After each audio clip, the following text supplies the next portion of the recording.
Hello friends. Did you know that nearly 80% of those who watch my videos aren't subscribed? If you enjoy the content, I'd truly appreciate it if you hit that subscribe button. It helps a lot. Also, don't forget to leave a like and share your thoughts in the comments. Your interaction not only supports the channel's growth, but also helps these stories reach more people. Thank you all for being here. By the way, where are you watching from? Let me know in the comments. The abandoned semi-trailer sat on the shoulder of Interstate 35 like a dying metallic beast, its massive bulk casting twisted shadows across the Texas asphalt under the harsh glare of sodium highway lights. Trooper Sarah Martinez had been patrolling the stretch between Austin and San Antonio for 6 years, accumulating over 400,000 miles on various patrol vehicles and developing an instinct for detecting anomalies that often proved crucial in criminal investigations. Something about this particular truck abandonment bothered her enough to pull over for a closer inspection, though she couldn't immediately articulate what triggered her suspicion. The cab was completely missing, leaving only the cargo trailer sitting on its landing gear with no obvious explanation for why it had been unhitched and abandoned on one of the busiest freight corridors in America. The trailer's position was strategically placed in a location with minimal visibility from the main highway, tucked behind an overpass support structure that would make it invisible to most passing traffic. This wasn't a random abandonment. It showed signs of deliberate placement by someone who understood traffic patterns and surveillance limitations. Unit 47 to dispatch. I've got an abandoned commercial trailer at mile marker 198 southbound. No cab visible. Trailer appears to have been sitting here for some time based on dust accumulation and vegetation growth around the landing gear. Running the VIN and DOT numbers to check for theft reports. Copy Unit 47. Be advised we've had 3 separate reports of unusual odors in that area from passing motorists over the past week. Possible chemical spill or hazmat situation. Exercise caution during your investigation. Martinez stepped out of her patrol cruiser into the oppressive Texas heat that even at 2:15 a.m. still radiated from the asphalt with an intensity that made her uniform immediately uncomfortable. The smell hit her like a physical assault. The unmistakable, nauseating stench of decomposition mixed with harsh industrial chemicals that burned her nostrils and triggered an immediate gag reflex. Her hand instinctively moved toward her radio as she approached the trailer's rear doors, noting the heavy-duty padlock that secured the cargo area and the presence of multiple air fresheners hanging from various attachment points around the vehicle. The trailer bore legitimate Department of Transportation numbers and shipping company markings for Lone Star Logistics, a name that seemed familiar but that she couldn't immediately place in her memory of routine traffic stops and commercial vehicle inspections. The permit stickers were current and properly displayed, but close examination revealed they showed signs of being recently applied over older, partially removed decals, a common tactic used by criminals to disguise stolen or illegally modified vehicles. Dispatch, Unit 47. I'm detecting strong chemical odors consistent with possible decomposition.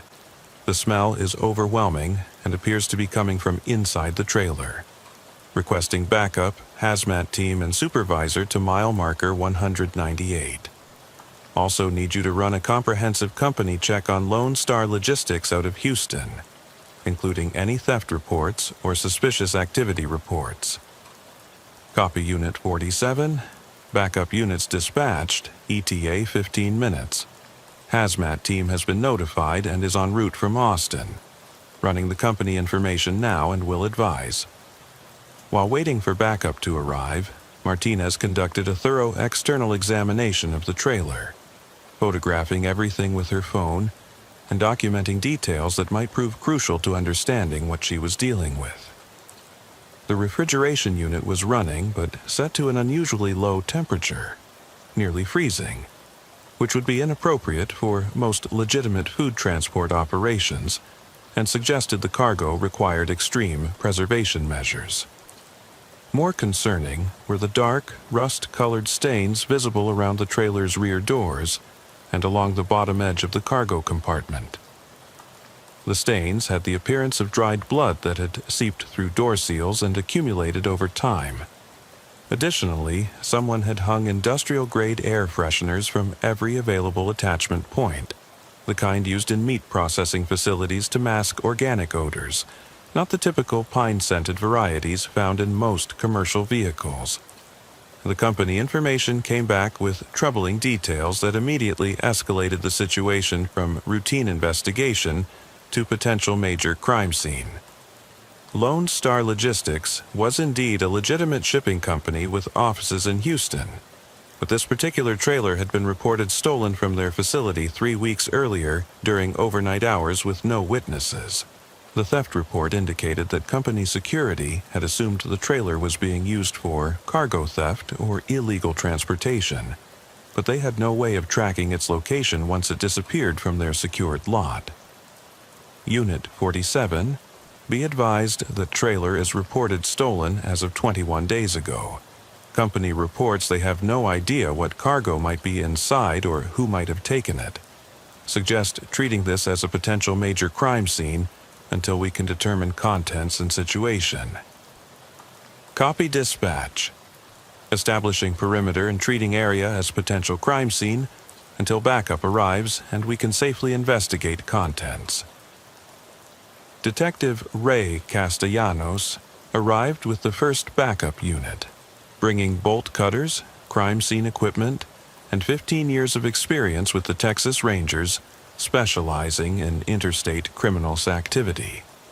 His presence indicated that the Texas Department of Public Safety was taking the situation seriously and preparing for the possibility that this was more than a simple vehicle abandonment.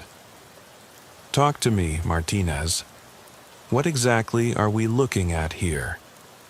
Give me everything you've observed and your instincts about what we might be dealing with.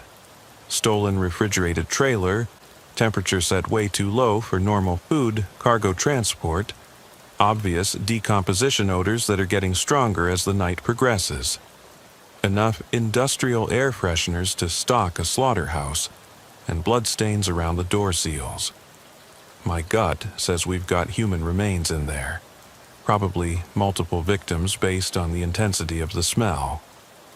Let's find out what we're dealing with.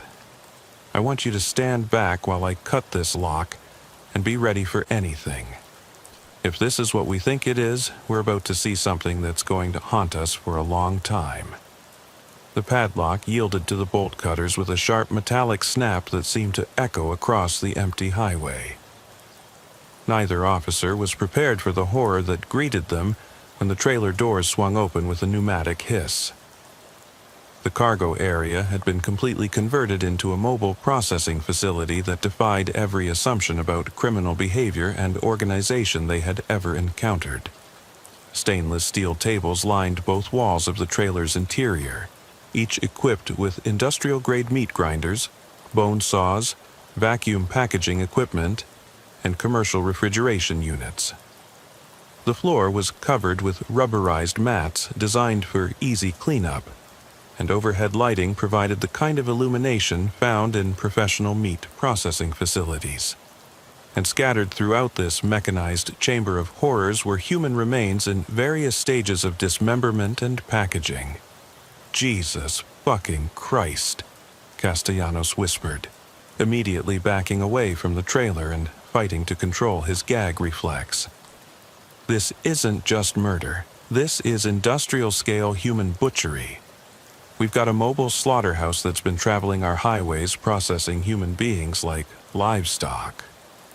Martinez forced herself to document the scene with her phone camera while fighting waves of nausea that threatened to overwhelm her professional composure. The trailer contained evidence of at least 12 victims, all in various stages of processing that revealed a systematic approach to body disposal. Some corpses had been completely dismembered and vacuum-packed in portions labeled with cryptic shipping codes and destination addresses. Others were still partially intact on the processing tables, suggesting that the operation had been interrupted recently when the trailer was abandoned. Unit 47 to dispatch. We need the full crime scene unit, medical examiner, FBI, and immediate media lockdown. We've got multiple homicides with evidence of highly organized criminal activity. This is going to be a major investigation requiring federal resources. Also requesting supervisor and public information officer to manage media response when this gets out. Copy Unit 47. All requested resources have been dispatched. FBI field office in San Antonio has been notified and is sending a team. Implementing media blackout until scene is secured and initial investigation completed. The investigation that followed would become one of the largest and most disturbing serial killer cases in Texas history, involving multiple agencies and revealing a criminal enterprise that had been operating undetected for months while traveling America's interstate highway system. The trailer had been used as a mobile body disposal facility, traveling between multiple kill sites to process victims and distribute remains across state lines in a deliberate attempt to confuse law enforcement and avoid detection. Dr. Emily Rodriguez, the Texas State Medical Examiner, arrived at dawn with a team of forensic specialists and immediately recognized that they were dealing with something unprecedented in her 20-year career. The level of organization and technical sophistication suggested a perpetrator with extensive knowledge of anatomy, meat processing, and commercial transportation systems. This isn't the work of a typical serial killer operating from impulse or psychological compulsion, Dr. Rodriguez explained during the initial task force briefing held in a conference room at the Austin field office.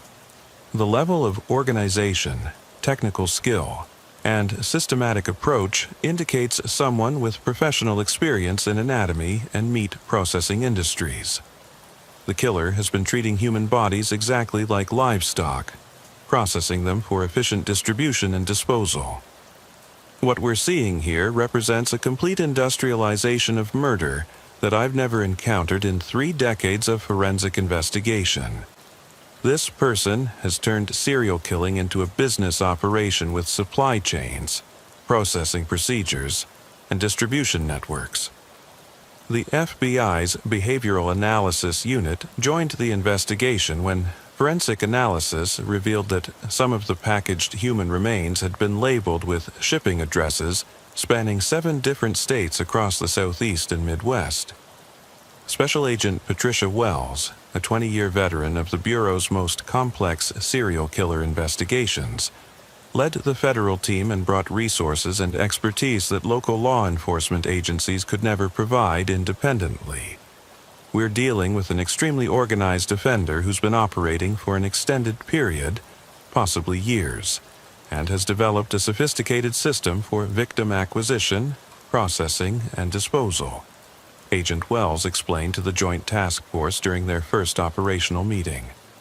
The use of commercial transportation infrastructure suggests someone with insider knowledge of the trucking industry, DOT regulations, and law enforcement patrol patterns.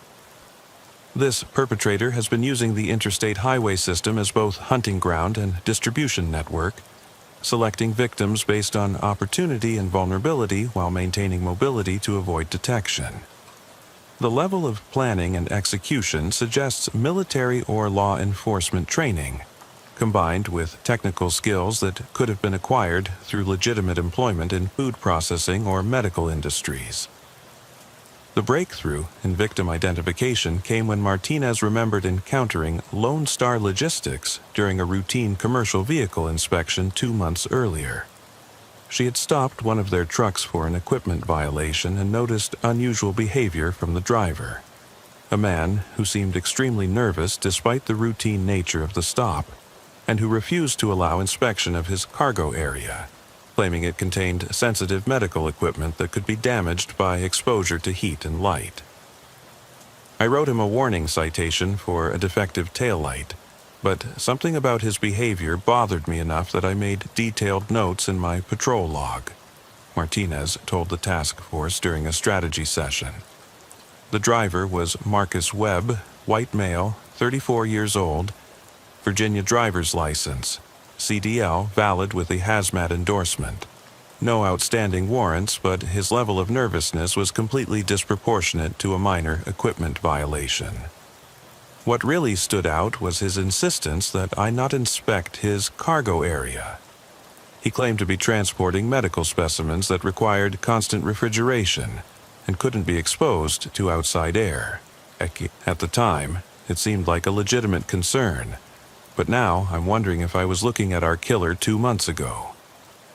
The driver's license information led investigators to Marcus Webb, a 34-year-old former veterinary technician who had been terminated from several animal hospitals across Virginia and North Carolina for inappropriate conduct involving deceased animals.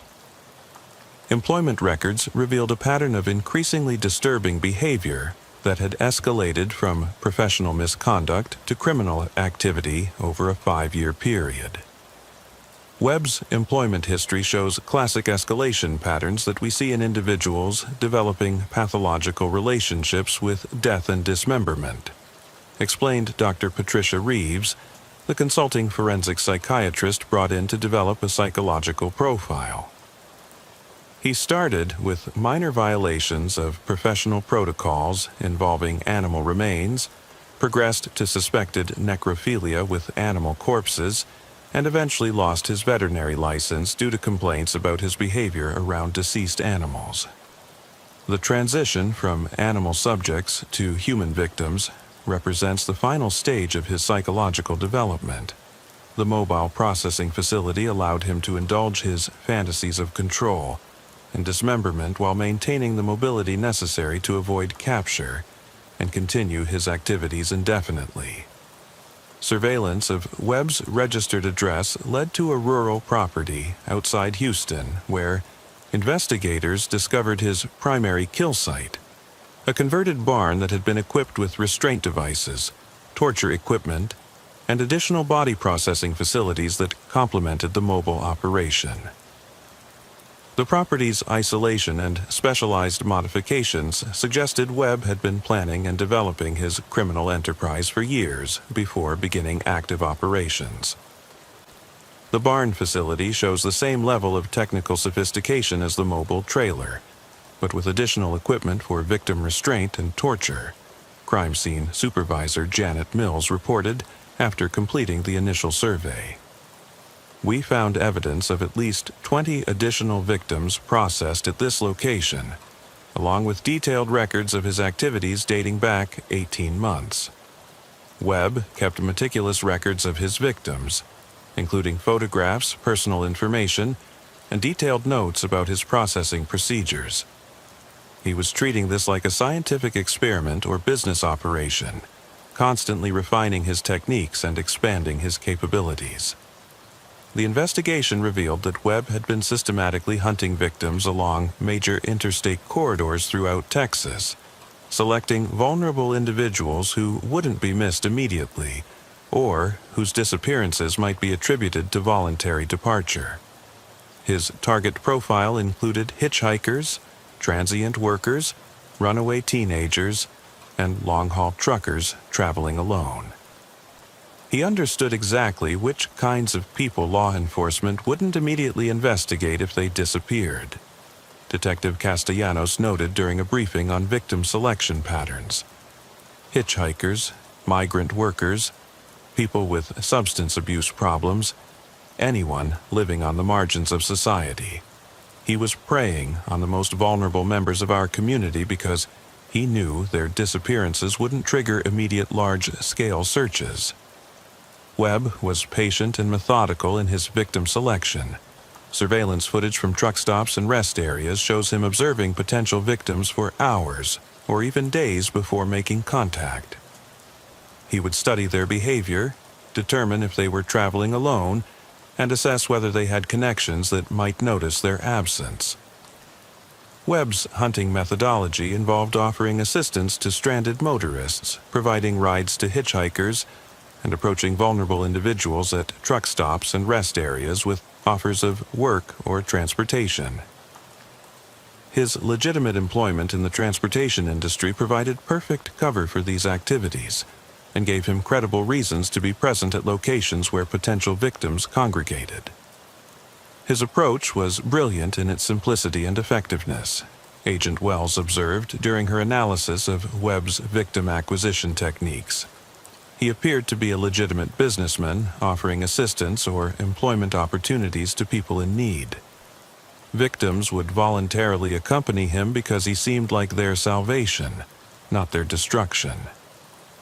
Webb had developed detailed personas and backstories that he would use depending on the victim and situation. Sometimes he was a trucking company recruiter offering employment, sometimes a businessman providing transportation, sometimes just a good Samaritan helping stranded travelers. He was a skilled manipulator who understood exactly how to gain trust and exploit desperation. The capture operation required coordination between multiple agencies and careful planning to avoid spooking Webb or endangering potential victims. Surveillance teams established patterns of his movement and identified likely locations where he might attempt to acquire new victims, while tactical units prepared for arrest scenarios that could involve armed resistance.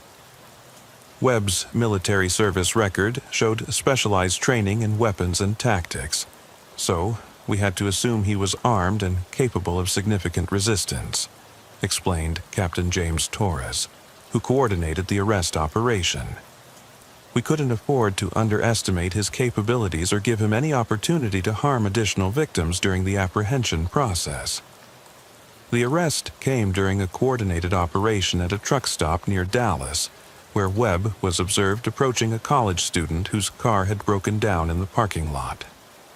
Surveillance teams watched as he offered assistance and began employing his standard victim acquisition techniques, unaware that the stranded motorist was actually an undercover officer, and the tactical teams were positioned throughout the area. We had him completely surrounded before he realized what was happening. Officer Janet Walsh, who played the role of the stranded victim, reported during the post-arrest debriefing. Webb was so focused on his victim acquisition process that he didn't notice the surveillance presence. When he produced restraints from his vehicle and began trying to convince me to go with him to a safer location, we knew we had him for attempted kidnapping with clear criminal intent. The arrest team found Webb's current vehicle contained restraint devices, sedatives, and detailed notes about his intended victim's schedule and vulnerabilities, along with maps marking potential processing locations and disposal sites throughout Texas. His level of preparation confirmed that this was a planned abduction attempt, not a crime of opportunity.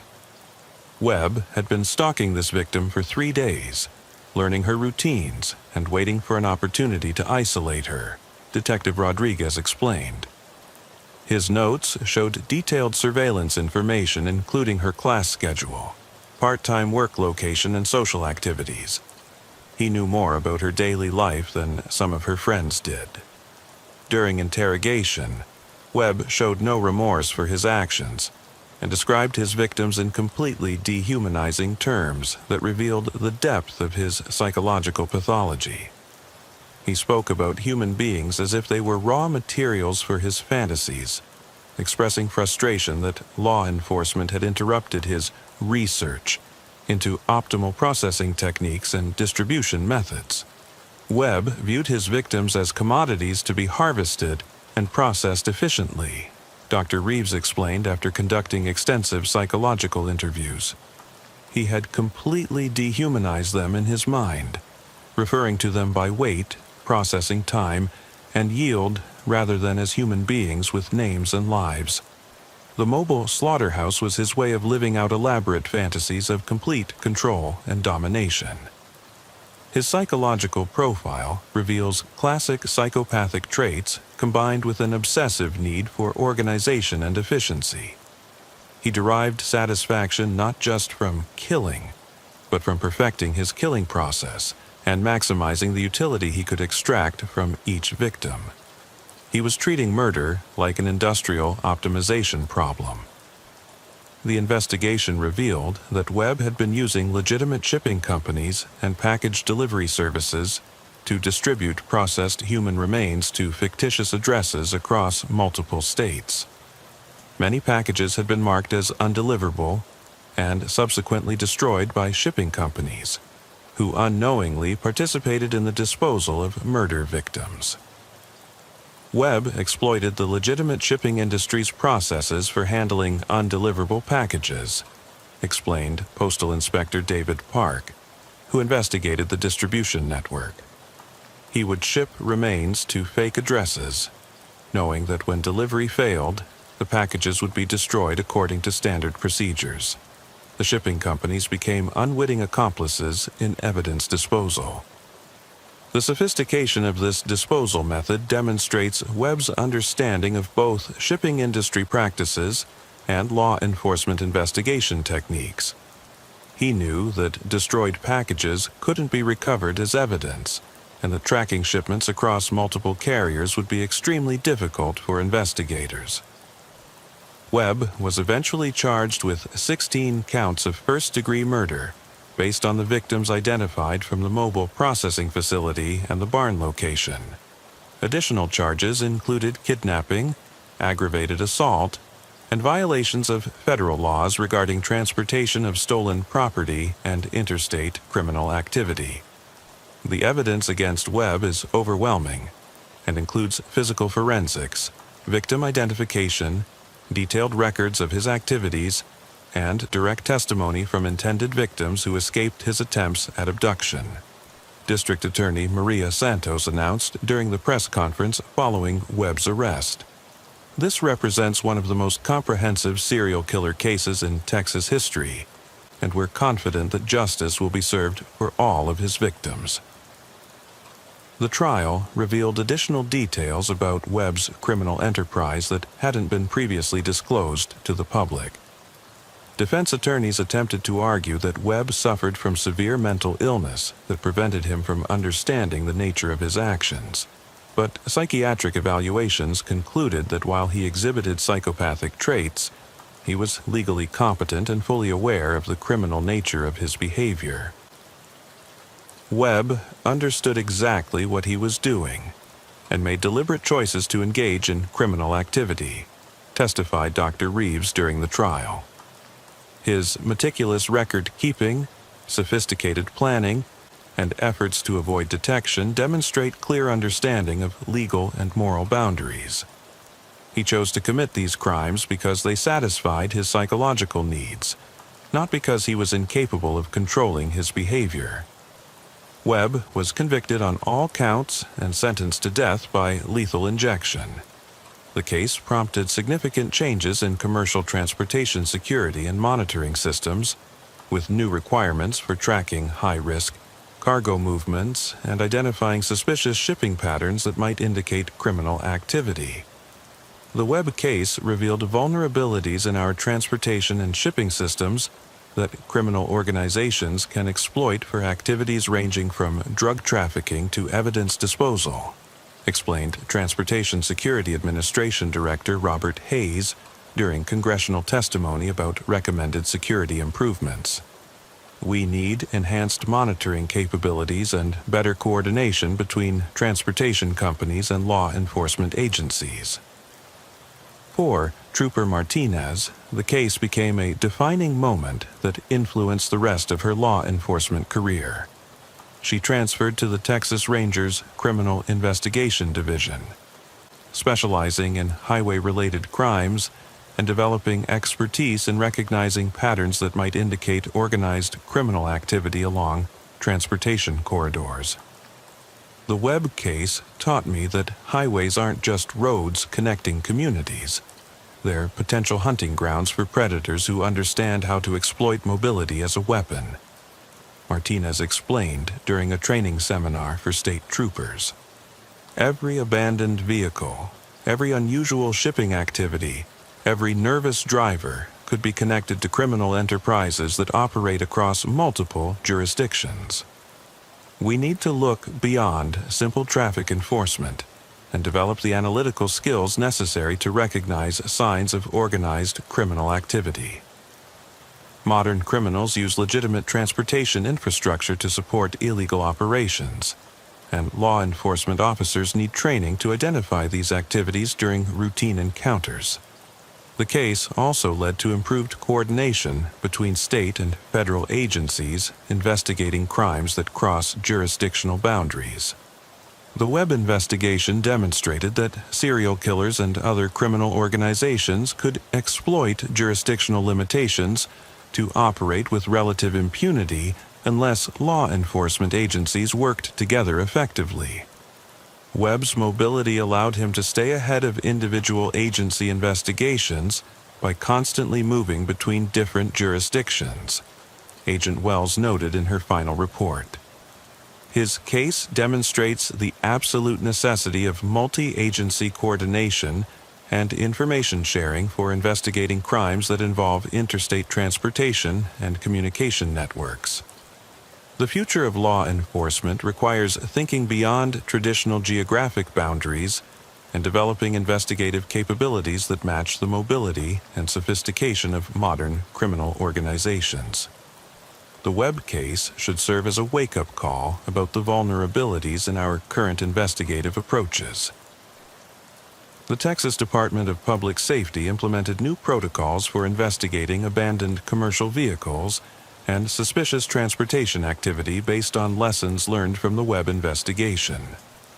Officers receive enhanced training in recognizing signs of human trafficking, body disposal operations, and other crimes that exploit transportation infrastructure.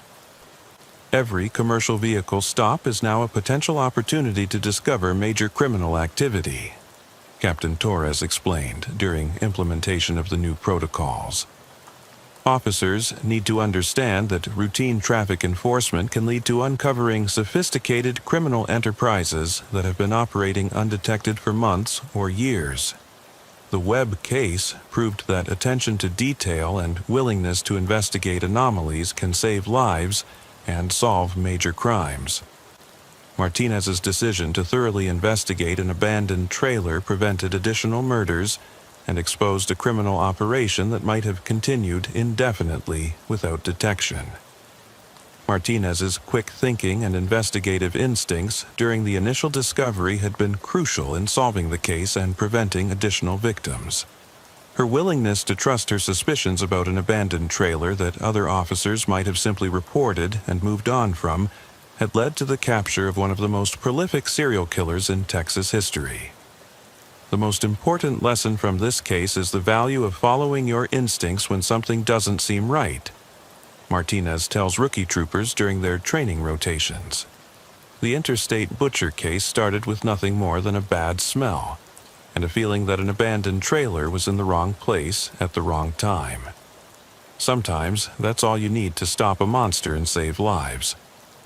Law enforcement officers encounter thousands of vehicles and situations during their careers. Most are routine and forgettable, but occasionally you'll come across something that doesn't fit normal patterns. Those anomalies are opportunities to make a real difference, but only if you're willing to investigate thoroughly and trust your professional instincts. The abandoned trailer was eventually destroyed after serving as evidence in Webb's trial, but its discovery marked a turning point in how Texas law enforcement approaches highway-related crimes. The case demonstrated that serial killers could use commercial transportation infrastructure to operate on a scale previously thought impossible for individual criminals. Webb showed us that the interstate highway system can be weaponized by intelligent predators who understand how to exploit its anonymity and mobility advantages, Agent Wells concluded in her case analysis report. His operation represents a new category of serial killer that requires enhanced investigative techniques and multi-agency coordination to detect and apprehend. The case also highlights the importance of transportation industry security and the need for better monitoring of commercial vehicle activities. Criminal organizations will continue to exploit weaknesses in our transportation infrastructure until we develop more sophisticated detection and prevention capabilities. The Texas Department of Public Safety created a new Highway Criminal Activity Detection Unit based directly on lessons learned from the Webb investigation. The unit specializes in identifying patterns of criminal behavior that exploit transportation infrastructure and coordinates with federal agencies to investigate complex cases involving multiple jurisdictions. The Webb case proved that highway patrol officers are on the front lines of fighting organized crime, even when they don't realize it, explained Lieutenant Colonel Sandra Hayes, who commands the new unit. A routine traffic stop or vehicle inspection can lead to discovering criminal enterprises worth millions of dollars and saving dozens of lives. We need officers who understand this responsibility and are trained to recognize the signs. The case of the interstate butcher remains one of the most disturbing examples of how modern transportation systems can be exploited by sophisticated predators. Webb's ability to operate undetected for months while processing dozens of victims demonstrated vulnerabilities in law enforcement approaches that required fundamental changes in investigative techniques and interagency coordination.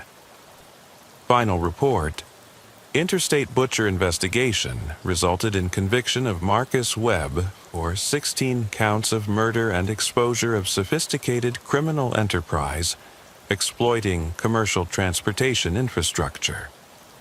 Case revealed need for enhanced monitoring of transportation activities, improved multi-agency coordination, and specialized training for recognizing signs of organized criminal exploitation of highway systems. The interstate highway system requires constant vigilance and sophisticated investigative approaches to prevent its use by criminal organizations operating at scales previously thought impossible. Webb's execution was carried out 3 years after his conviction, but the impact of his crimes continues to influence law enforcement training and procedures throughout Texas and the broader Southwest. The case serves as a reminder that America's highways carry more than legitimate traffic. They also provide opportunities for predators who understand how to exploit the anonymity and mobility that transportation systems provide. The Interstate Butcher case stands as testimony to the importance of thorough investigation and attention to detail in law enforcement work. A routine patrol stop that could have been dismissed as simple vehicle abandonment instead became the key to solving one of the most sophisticated and disturbing serial killer cases in American history, demonstrating that extraordinary crimes can be hidden behind the most ordinary appearances. The license plate came back stolen, but that wasn't what made Officer Jennifer Lopez decide to pursue the white cargo van speeding northbound on Interstate 5 through the pre-dawn darkness of Central California. It was the children's faces she glimpsed in the van's rear windows during her initial approach. Pale, terrified faces that appeared for just a moment before disappearing back into the vehicle's darkened interior the instant the driver spotted her patrol car in his mirrors and punched the accelerator with desperate urgency. Lopez had been patrolling the stretch of I-5 between Los Angeles and Bakersfield for 4 years, accumulating over 300,000 miles of highway experience and developing razor-sharp instincts about vehicular behavior that had solved dozens of cases and saved countless lives. The van's driver was exhibiting every classic indicator of someone transporting contraband.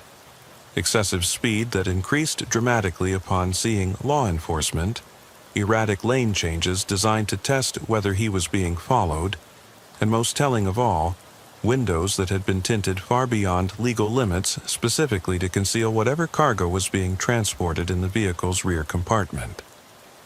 Unit 23 to dispatch. I'm initiating pursuit of a white cargo van, California license plate 4X7J 921, reported stolen out of Los Angeles 3 days ago. Vehicle is traveling northbound on I-5 at mile marker 156, current speed approximately 85 miles per hour and climbing. I observed what appeared to be multiple juvenile passengers in obvious distress before the driver accelerated to evade contact. Copy Unit 23. Backup units have been dispatched to assist with pursuit. Supervisor and air unit are en route. Be advised the stolen vehicle was reported by Enterprise Rental as taken from their LAX location under false identity. FBI has been notified due to potential interstate criminal activity. The pursuit began as what appeared to be a routine stolen vehicle recovery, but quickly escalated into something far more sinister when the van's driver refused to yield, despite Lopez's emergency lights and siren creating a cacophony of sound and light designed to compel compliance. Instead of pulling over, the vehicle accelerated to dangerous speeds while weaving through the sparse early morning traffic with complete disregard for public safety or the laws of physics governing high-speed vehicle dynamics. Lopez could see the driver constantly checking his mirrors with the paranoid intensity of someone whose freedom depended on outrunning law enforcement. And occasionally, small faces would appear at the van's rear windows for brief moments before being violently pulled back into the darkness by unseen hands. The glimpses were fleeting but unmistakable. Children's faces showing terror and desperation that no acting could simulate. Unit 23 to dispatch. Pursuit continuing northbound. Driver is showing extreme resistance to stopping and endangering civilian traffic. I'm continuing to observe multiple juveniles in the suspect vehicle. Definitely a kidnapping or human trafficking situation. Request immediate supervisor and federal assistance. This is not a simple stolen vehicle case. Copy Unit 23. CHP Air Unit 7 Alpha and FBI field agents are en route to your location. Maintain pursuit but exercise extreme caution due to potential victims in the suspect vehicle. Do not engage in aggressive pursuit tactics that might endanger the children. As the pursuit continued through the darkness, Lopez began noticing details that confirmed her worst suspicions about what she was dealing with. The van bore hastily applied commercial markings for Rodriguez Cleaning Services, with a phone number that was missing the final 2 digits, a common tactic used by criminal organizations to create the appearance of legitimacy while ensuring the contact information couldn't be traced back to real businesses or individuals.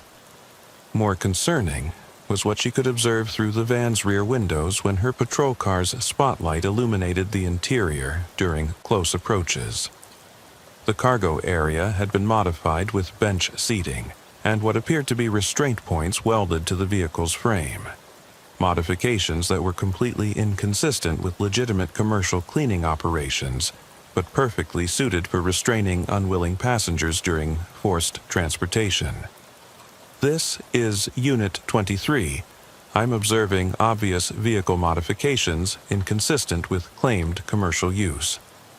Interior appears to have been fitted with restraint systems designed for human cargo. Driver continues to show extreme evasion behavior and is now exceeding 95 miles per hour through construction zones. I need immediate assistance before this situation becomes a catastrophe. The van's driver was Roberto Martinez, though Lopez wouldn't learn his identity until after the arrest, and subsequent investigation revealed the full scope of his criminal activities.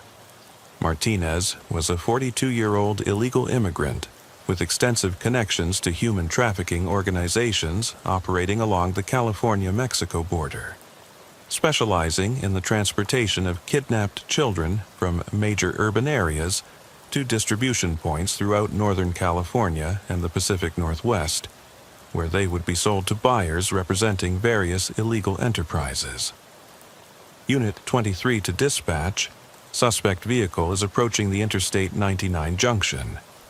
Driver appears to be considering which route to take, possibly trying to lose pursuit in the maze of highway interchanges. I'm maintaining visual contact, but need air support to prevent the suspect from escaping into rural areas where ground units would lose effectiveness. The California Highway Patrol's air unit arrived 23 minutes into the pursuit, providing crucial aerial surveillance that allowed ground units to coordinate containment efforts while maintaining safe distances from the suspect vehicle. From their elevated position, the helicopter crew could see details that ground-based officers couldn't observe, including the full scope of what they were dealing with inside the van. Air 7 Alpha to ground units. We have clear visual confirmation of 8 juvenile victims in the suspect vehicle. Children appear to be restrained and show obvious signs of physical distress. Ages appear to range from approximately 6 to 14 years old. Several appear to be injured or unconscious. Recommend immediate medical response to be standing by at containment location.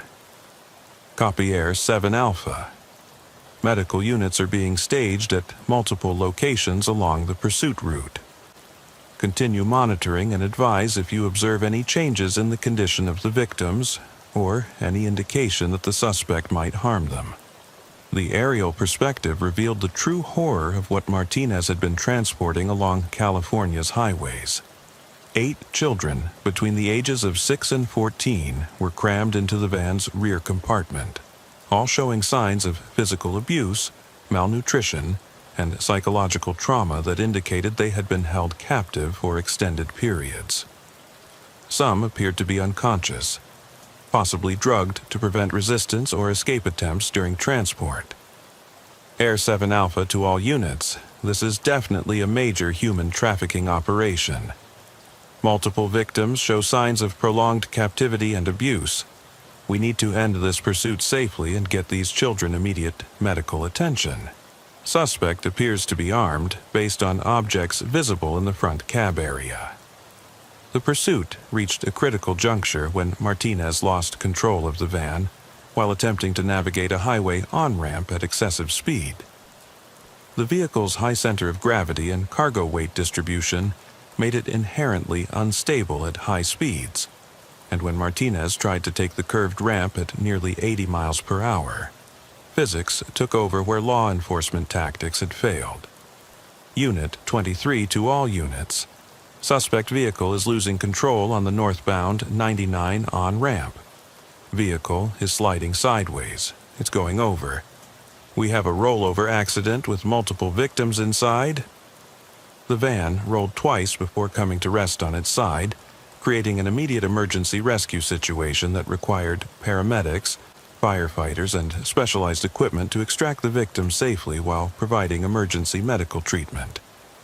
Lopez was first on scene, working frantically with emergency responders to access the children trapped inside the wreckage, while Martinez was carefully extracted and airlifted to a trauma center with critical injuries. Unit 23 to dispatch. Suspect vehicle has rolled over at the junction of I-5 and State Route 99. Multiple juvenile victims requiring immediate medical attention and extraction. Requesting ambulances, fire rescue, and child protective services to respond immediately. We're going to need extensive medical and social services support for these children. The rescue operation revealed the full scope of the human trafficking network that had been operating under law enforcement's radar for years. The 8 children extracted from Martinez's van represented a cross-section of trafficking victims that opened investigators' eyes to the true magnitude of the problem plaguing California's transportation corridors. 3 were American runaways who had been kidnapped from Los Angeles homeless shelters where they had sought refuge from abusive home situations. 2 were undocumented immigrant children whose families had been promised safe passage to the United States in exchange for astronomical fees they could never afford to pay. And 3 were children who had been literally sold by drug-addicted parents desperate to pay off trafficking debts to criminal organizations. Unit 23 to dispatch. We have 8 confirmed juvenile victims extracted from the vehicle, all requiring immediate medical evaluation and trauma counseling. Ages range from 6 to 14, all showing signs of prolonged abuse and neglect. 3 victims are unconscious, possibly drugged. We need the full resources of Child Protective Services and victim assistance programs. Detective Maria Gonzalez of the California Highway Patrol's Human Trafficking Task Force arrived at the crash scene as the last of the children were being loaded into ambulances for transport to regional medical centers equipped to handle pediatric trauma cases. Gonzalez had spent 7 years working exclusively on human trafficking investigations and immediately recognized signs that this was more than an isolated incident. It was evidence of a sophisticated criminal enterprise that had been operating systematically throughout California. This level of organization doesn't happen overnight, Gonzalez explained to Lopez and other officers during the initial scene briefing. The vehicle modifications, the victim selection, the transportation route, everything indicates we're dealing with a professional trafficking network that's been operating for months or years. Martinez is just one component of a larger criminal organization. The children's initial medical examinations revealed disturbing evidence of systematic abuse that confirmed Gonzalez's assessment about the scope of the criminal operation. All 8 victims showed signs of malnutrition, dehydration, and physical injuries consistent with prolonged captivity and abuse. Several had been branded with small tattoos that served as ownership marks, indicating they were considered property by their captors rather than human beings deserving of basic rights and dignity. These children have been treated like merchandise, explained Dr. Patricia Wells, the emergency physician who conducted the initial medical evaluations. The branding, the systematic abuse, the evidence of drugging, everything indicates they were being prepared for sale to buyers who had specific requirements for age, appearance, and compliance. This isn't random criminal activity. It's organized commerce in human beings. The investigation expanded rapidly as federal agents joined the effort to unravel the trafficking network that Martinez had been serving. FBI Special Agent Robert Chen took over coordination of the federal investigation, bringing resources and expertise that allowed law enforcement to trace the network's operations across multiple states and identify key players in the criminal organization. Martinez was a transportation specialist in a network that includes recruiters, transporters, safe house operators, and buyers throughout the western United States, Agent Chen explained during the first federal task force meeting. Initial interviews with the rescued children are providing intelligence about locations, personnel, and procedures that could help us dismantle the entire organization. The children's testimonies, gathered through specialized interview techniques designed for trauma victims, revealed a criminal enterprise that used California's highway system as its primary distribution network for moving human cargo from acquisition points in major cities to buyers throughout the region. The operation showed levels of organization and sophistication that rivaled legitimate shipping companies, with scheduled routes, reliable delivery times, and customer service procedures for handling buyer complaints. They treated Interstate 5 like their private transportation corridor, Lopez realized during a strategy session analyzing the network's operational patterns. Regular routes, predetermined stops, backup plans for law enforcement encounters. We were sharing the highway with a criminal logistics operation that most officers didn't even know existed. 8-year-old Maria Santos, the youngest victim recovered from Martinez's van, provided testimony that would prove crucial to understanding the network's structure and identifying additional targets for investigation. Despite her age and the trauma she had endured, Maria's memory for details was remarkable, and her descriptions of people, places, and procedures helped investigators map the criminal organization's operations with unprecedented accuracy. Maria remembers everything: faces, names, conversations, locations. Detective Gonzalez noted after conducting the initial interview using child-friendly techniques designed to minimize additional trauma. Her testimony is going to be essential for identifying other network members and locating additional victims who are still being held captive. Maria's account revealed that she had been kidnapped from a playground in East Los Angeles 3 weeks earlier, while her grandmother was briefly distracted by a phone call. The abduction had been conducted by a team of 3 people who used a staged accident to create confusion and distraction, while grabbing her and forcing her into a waiting vehicle.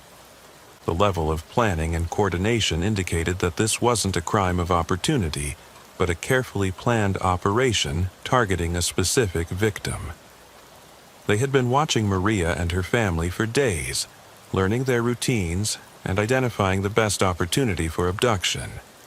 Agent Chen explained after reviewing surveillance footage from the neighborhood where the kidnapping occurred. The perpetrators knew when Maria's grandmother would be at the playground, what route they walked, and how to create the distraction needed to grab her without witnesses. The investigation revealed that Martinez's trafficking route was part of a larger network that used Interstate 5 as its primary transportation corridor because the highway offered several strategic advantages for criminal operations.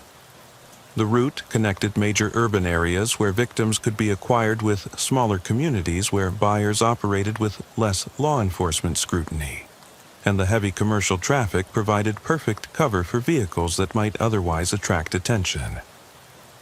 I-5 became their superhighway for human trafficking because it connects every major population center on the West Coast while passing through hundreds of miles of rural areas with minimal law enforcement presence, Detective Gonzalez explained during a briefing for patrol officers.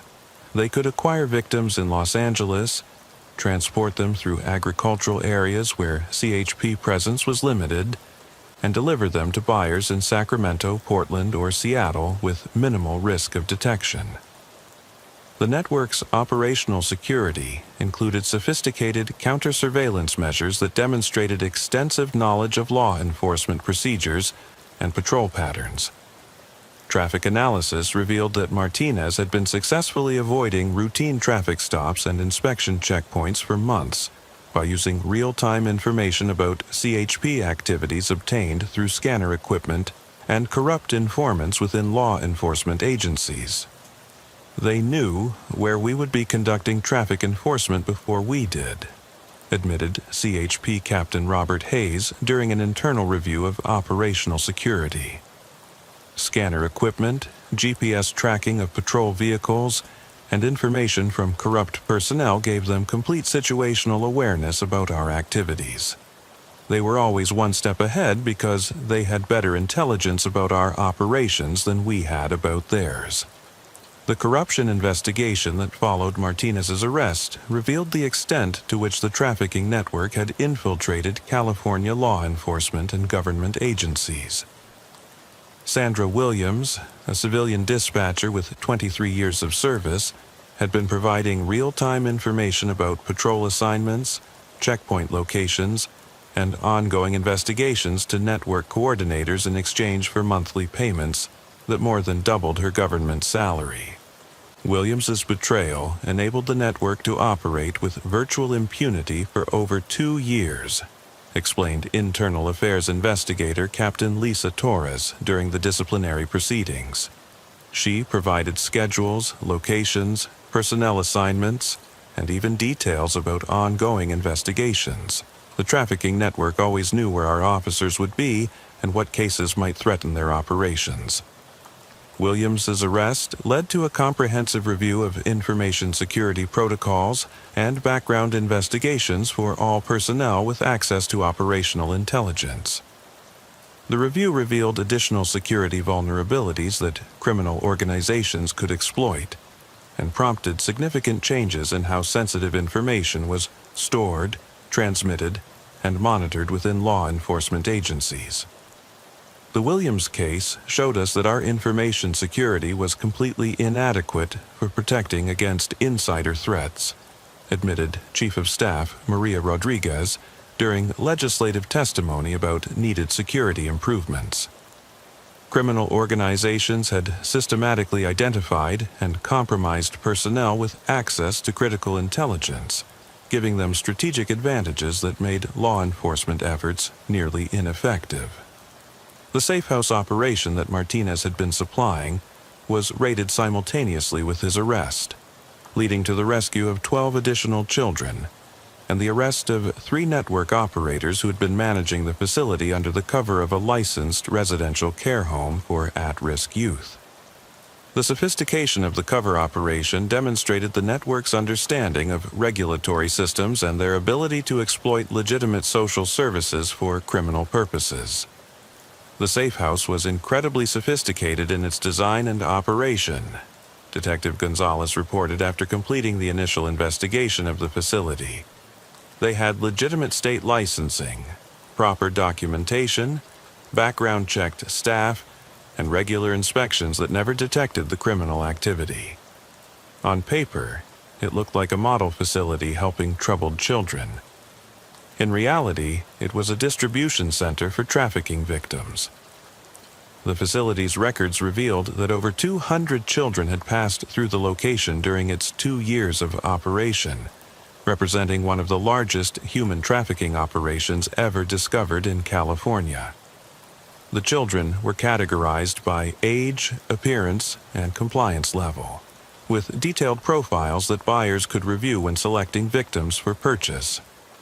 They operated like a catalog business for pedophiles and other buyers seeking children for various criminal purposes.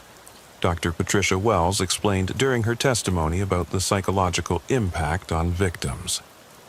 Children were photographed, measured, and evaluated for specific characteristics that different buyer categories preferred. The level of objectification and dehumanization was unlike anything I've encountered in 20 years of trauma counseling. The buyers served by the trafficking network included individuals involved in child pornography production, forced labor operations, illegal adoption schemes, and various forms of sexual exploitation. The network maintained detailed customer databases with preferences, purchase histories, and satisfaction ratings that treated child abuse like any other commercial transaction.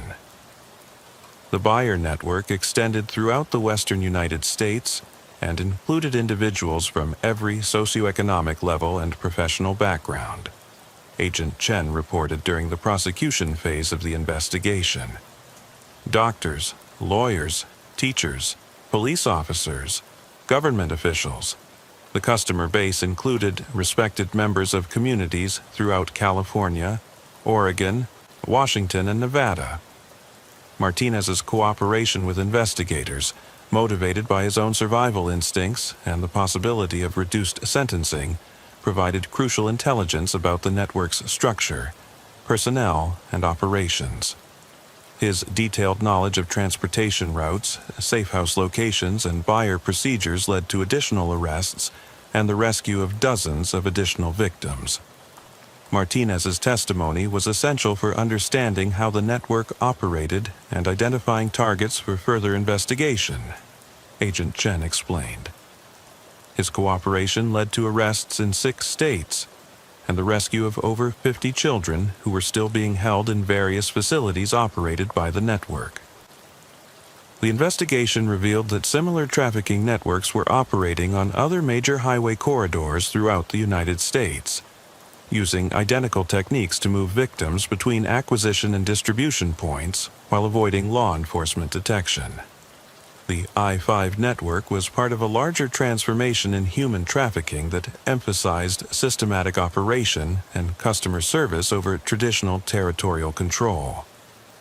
Modern human trafficking has evolved into a service industry that prioritizes reliability, quality, and customer satisfaction, Agent Chen testified during congressional hearings about the case. Criminal organizations have adopted business practices from legitimate industries, making them more efficient and profitable while simultaneously making them harder to detect and disrupt. The prosecution of network members resulted in federal convictions for 43 individuals on charges ranging from kidnapping and human trafficking to money laundering and racketeering. The sentences included multiple life terms without possibility of parole for key organizers and substantial prison terms for support personnel, including corrupt law enforcement officers. This case represents one of the most significant victories against organized human trafficking in California history, announced U.S. Attorney Patricia Martinez during the sentencing phase. The network's destruction has saved dozens of children from continued victimization and sent a clear message that human trafficking will be prosecuted to the full extent of federal law. Officer Lopez's quick recognition of suspicious behavior and decision to pursue the van, despite the apparent routine nature of a stolen vehicle stop, had prevented 8 children from disappearing permanently into the trafficking network, while exposing a criminal enterprise that had been operating undetected for years. Her actions demonstrated the crucial role that highway patrol officers play in combating human trafficking through routine traffic enforcement activities. Lopez's instincts and training made the difference between these children disappearing forever and being rescued to rebuild their lives, commended CHP Commissioner James Wilson during Lopez's commendation ceremony. Her decision to trust her observations and pursue what appeared to be a routine stolen vehicle case resulted in one of the most significant human trafficking investigations in California history. The case led to fundamental changes in how the California Highway Patrol approached potential trafficking situations during routine traffic stops.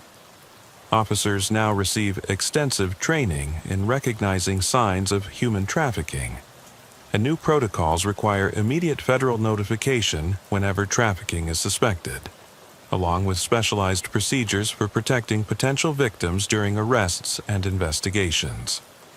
Human trafficking isn't just an urban problem or an international border issue. It's a highway problem that affects every transportation corridor in America, Lopez explained during training seminars for patrol officers throughout California. Traffickers use our interstate highway system to move victims because highways provide anonymity, mobility, and access to markets throughout the country. Highway patrol officers are often the first and only law enforcement contact these victims have.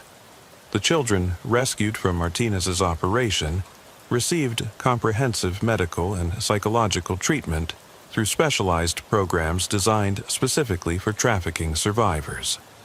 All 8 were eventually reunited with families or placed in secure foster care situations, though their recovery would require years of therapy and support to overcome the trauma they had experienced. These children will carry the scars of their experience for the rest of their lives, but they now have the opportunity to heal and rebuild in safety, explained Dr. Wells, who coordinated their ongoing treatment. The rescue operation gave them back their futures, even though the path to recovery will be long and difficult. The trafficking network's dismantling led to federal legislation requiring enhanced information sharing between state and federal agencies investigating human trafficking cases. The Martinez case demonstrated that effective counter-trafficking efforts required coordination and resource sharing that individual agencies couldn't provide independently. Fighting networks. This sophisticated requires network responses from law enforcement, Agent Chen concluded in his final case report. The trafficking organization had better coordination and information sharing than the agencies trying to stop them. Success against modern criminal enterprises requires unprecedented cooperation between local, state, and federal law enforcement at all levels. Lopez transferred to the California Highway Patrol's Human Trafficking Task Force after the Martinez case, specializing in highway-based trafficking operations, and using her experience to train other officers in recognizing subtle signs of trafficking activity during routine traffic enforcement. Her expertise proved invaluable for developing new investigative techniques and training programs. Every traffic stop is an opportunity to rescue a victim and disrupt a criminal organization, Lopez tells rookie officers during their specialized training rotations. Traffickers depend on our highway system for transportation, which means patrol officers encounter them regularly during routine enforcement activities. The key is knowing what to look for and having the courage to act on suspicious behavior, even when it appears to be something routine. The Martinez trafficking network's destruction represented a significant victory against organized crime, but it also revealed the true scope of human trafficking operations using American highways as transportation infrastructure. The case demonstrated that interstate corridors required constant vigilance and sophisticated investigative approaches to prevent their exploitation by criminal organizations. The highways that connect our communities have also become the arteries through which criminal organizations transport their victims, Lopez reflected during a conference presentation about the case. Every mile of highway patrol coverage represents a potential rescue opportunity for trafficking victims, but only if officers are properly trained and supported in recognizing and responding to these situations.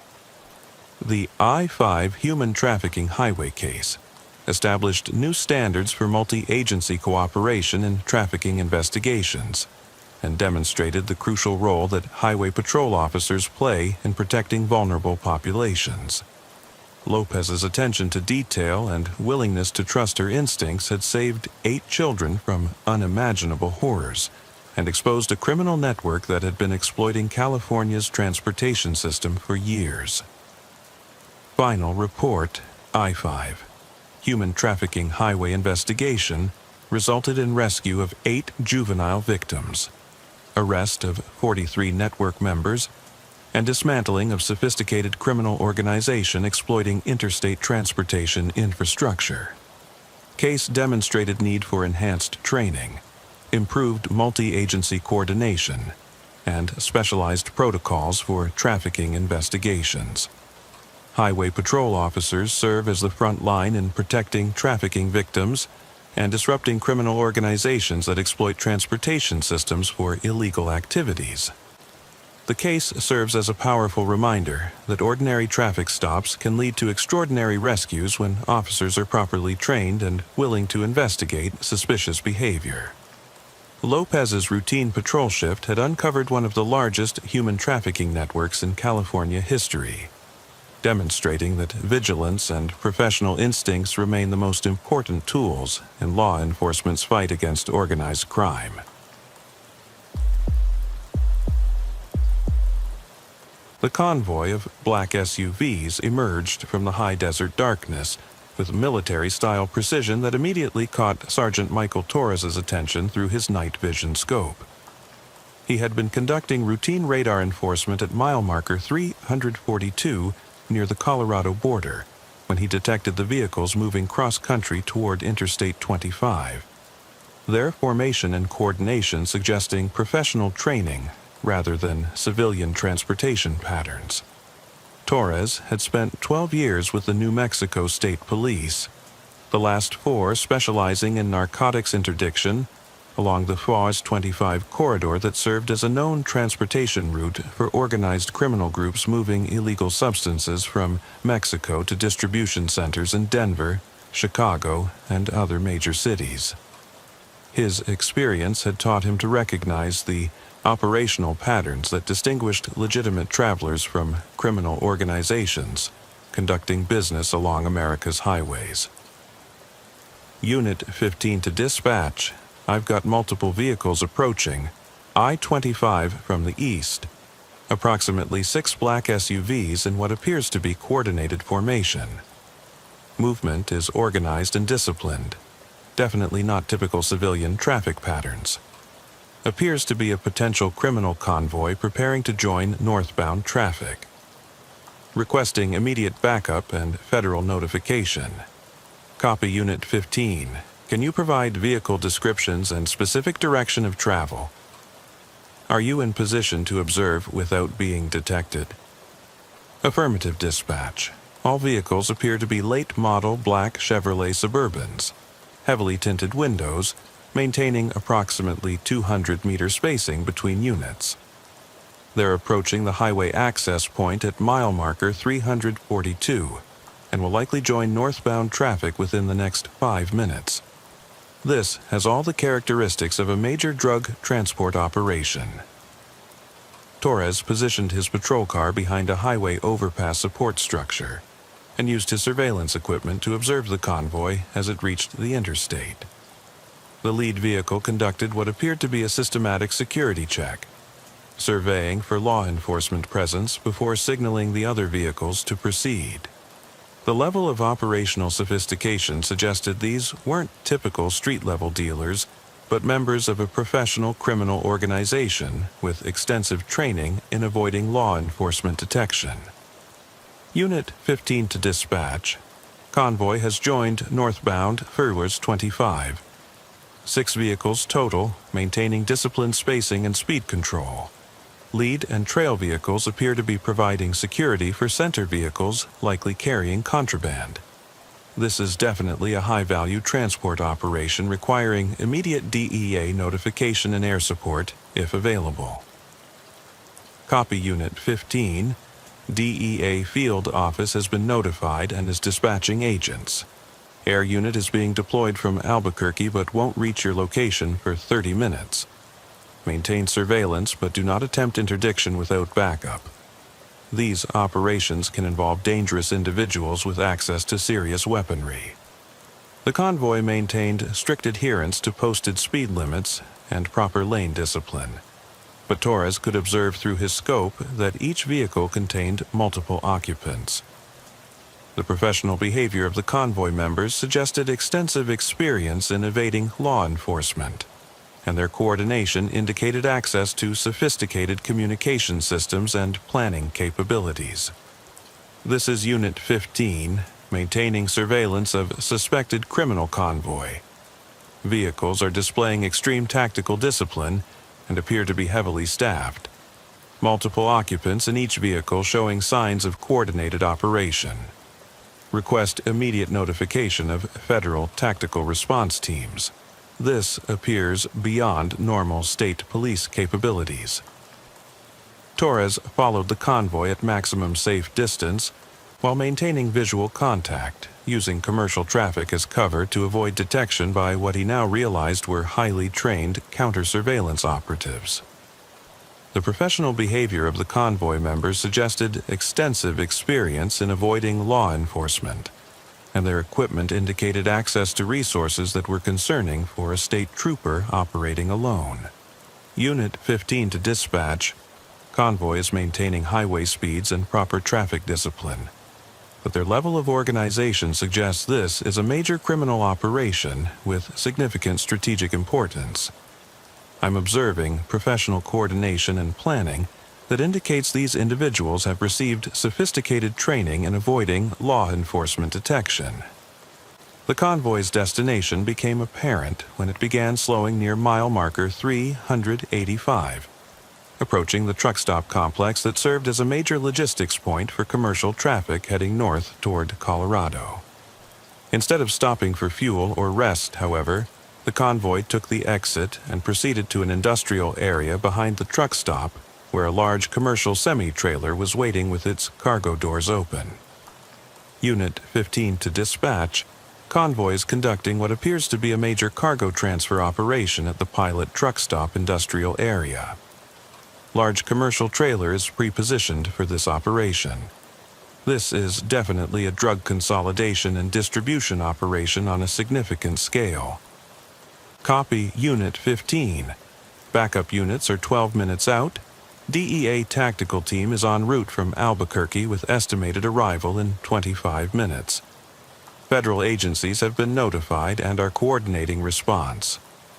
Maintain observation position but do not engage until additional units arrive. Torres positioned himself where he could observe the transfer operation while remaining concealed behind industrial buildings and parked commercial vehicles. What he witnessed was a logistical operation that demonstrated remarkable efficiency and organization.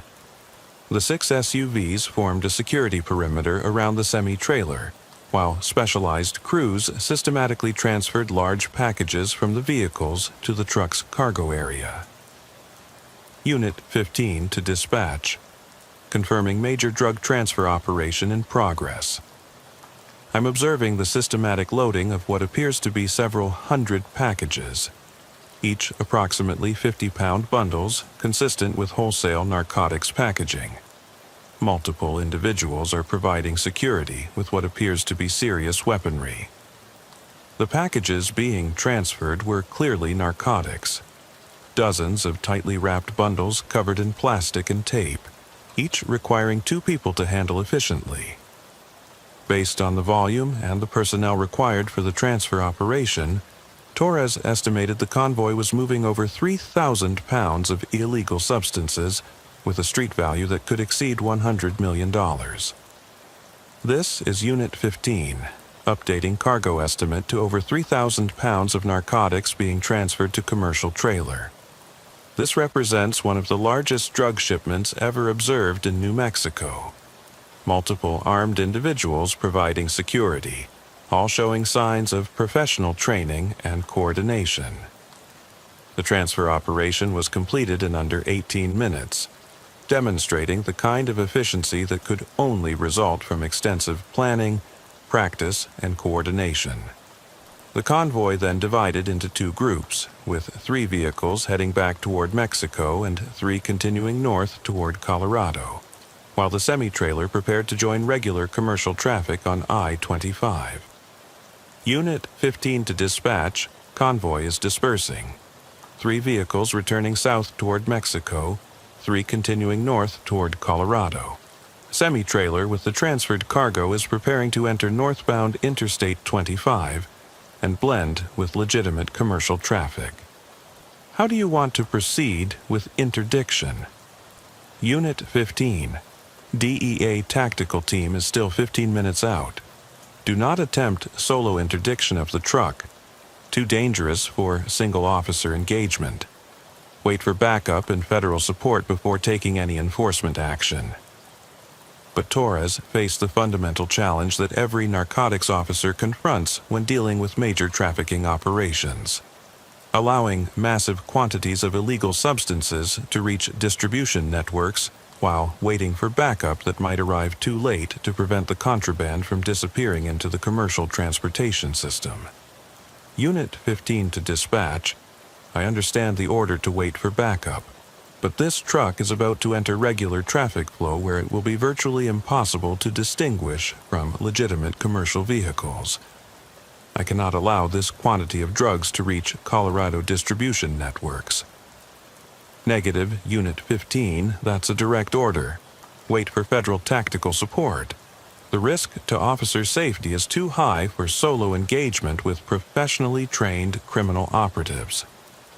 Torres made the decision that would define the rest of his law enforcement career, understanding that this might be the only opportunity to prevent massive quantities of narcotics from reaching American communities. He activated his emergency lights and moved to intercept the semi-trailer, knowing that he was potentially facing a dangerous confrontation with professionally trained individuals who would not hesitate to use violence to protect their cargo. Unit 15, conducting traffic stop on northbound I-25, mile marker 387. Commercial vehicle New Mexico plates TRL 8847. Driver initially failing to yield and maintaining highway speed. I can see multiple occupants in the cab and suspect additional personnel may be concealed in the trailer. The truck driver initially ignored Torres's emergency lights, maintaining speed while apparently communicating with associates through radio or cellular devices. Torres could see the driver constantly checking his mirrors and suspected he was receiving tactical instructions on how to handle the law enforcement contact. Unit 15 to dispatch. Truck driver is failing to yield and appears to be communicating with other parties. I'm observing suspicious activity in the cab that suggests multiple occupants and possible weapons. Request immediate backup to my location. This situation is escalating. After nearly 3 miles of refusing to stop, the truck finally pulled over to the shoulder, but Torres immediately recognized that this wasn't a normal traffic stop. The driver positioned the trailer strategically near an overpass where approaching backup would be visible from a considerable distance, and Torres observed movement that suggested additional occupants were preparing for confrontation. Unit 15 to dispatch, truck has stopped, but I'm observing positioning and movement that suggests this is a tactical situation. Multiple occupants appear to be inside the trailer, and the driver has positioned the vehicle in a location that provides advantages for defensive operations. Unit 15, backup is 90 seconds out. Do not approach the vehicle until additional units arrive. Maintain defensive position and be prepared for serious resistance. Torres waited in his patrol car with his service weapon ready, watching for any sign of hostile activity from the semi-trailer, while maintaining radio contact with approaching backup units and the federal tactical team. His radio crackled with updates and coordination information, but he knew that 90 seconds could feel much longer when facing professionally trained adversaries. Unit 15 to all responding units, I'm in position behind the suspect trailer but maintaining safe distance. No movement visible from my position, but I have to assume multiple armed individuals are inside preparing for confrontation. Approach with extreme caution and be prepared for serious resistance. The confrontation began when the trailer's rear doors opened and 3 individuals emerged in a coordinated formation. Torres immediately called for backup while taking defensive positions as the situation escalated rapidly. The individuals were clearly professionals with tactical training, but the arrival of backup units and federal agents prevented the situation from becoming more dangerous. Unit 15 under attack. Multiple subjects emerging from trailer. Taking defensive position behind my vehicle. Need immediate backup. The confrontation lasted several intense minutes before the arrival of additional state police units and federal agents forced the criminal operatives to surrender. Torres sustained a shoulder injury during the encounter but continued to coordinate with backup until the scene was secured and all suspects were in custody. This is Unit 7, backup on scene. Suspects are surrendering. Sergeant Torres is injured but conscious and coordinating. We need immediate medical assistance and a crime scene unit. Multiple weapons recovered and suspects in custody. The semi-trailer contained exactly what Torres had suspected. 3,240 pounds of cocaine and heroin, with an estimated street value of $127 million, representing one of the largest drug seizures in New Mexico history. The 3 individuals taken into custody were Mexican nationals with known connections to organized drug trafficking networks. The cargo represents approximately 6 months of criminal organization drug production, specifically intended for distribution throughout Colorado, Nebraska, and the upper Midwest, explained DEA Special Agent Maria Santos during the post-arrest briefing. Torres's interdiction prevented enough drugs from reaching the streets to supply major distribution networks for an extended period. Detective Captain Lisa Rodriguez led the investigation into what became known as the I-25 Criminal Corridor case, coordinating with federal agencies to analyze the intelligence gathered from the semi-trailer, the captured operatives, and the supporting evidence recovered from the scene. The evidence provided unprecedented insight into criminal transportation operations throughout the American Southwest. This wasn't just a drug shipment. It was a military-style operation designed to move strategic quantities of narcotics through New Mexico using tactics and coordination that rival professional operations, Captain Rodriguez explained during the Federal Task Force briefing. The level of organization and planning involved demonstrates that criminal organizations are treating American territory as contested ground that must be controlled through superior organization and resources. The 3 captured operatives initially refused to cooperate with investigators, but the prospect of life imprisonment under federal narcotics and weapons charges eventually convinced them to provide limited information about the trafficking network's structure and operations. Their testimony revealed that similar convoys had been operating along Interstate 25 for over 3 years with minimal law enforcement interference. They told us about dozens of successful operations that moved hundreds of millions of dollars worth of drugs through New Mexico, while law enforcement remained unaware, Agent Santos reported during the intelligence debriefing. The I-25 corridor had become their primary supply line for moving narcotics from Mexican production facilities to distribution networks throughout the American heartland. The investigation revealed that the criminal organization had been systematically corrupting officials at multiple levels of government and law enforcement to ensure the success of their transportation operations. Border Patrol agents, local police officers, state government employees, and even some federal personnel had been providing information about enforcement activities in exchange for substantial financial payments. The corruption network was extensive and had been operating for years before Torres encountered this convoy, explained FBI Special Agent Robert Martinez, who led the corruption investigation. Criminal money had penetrated law enforcement agencies throughout southern New Mexico, giving them advance warning about virtually every major enforcement operation that might threaten their activities. Sergeant Torres spent 8 weeks recovering from his injury, which required surgery to repair damaged tissue in his left shoulder. The injury left him with some permanent limitations, but he refused medical retirement and returned to duty with a promotion to lieutenant and assignment to the newly created Criminal Interdiction Task Force. Torres's actions during the I-25 interdiction prevented one of the largest drug shipments in New Mexico history from reaching American communities, announced New Mexico State Police Chief Maria Valdez during Torres's commendation ceremony. His courage and willingness to engage overwhelming odds saved countless lives that would have been affected by the drugs he prevented from reaching the streets. More importantly, his actions exposed a sophisticated criminal network that had been operating under law enforcement radar for years, while corrupting institutions and threatening communities. The intelligence gathered from this interdiction has led to dozens of additional arrests and the disruption of criminal operations throughout the Southwest.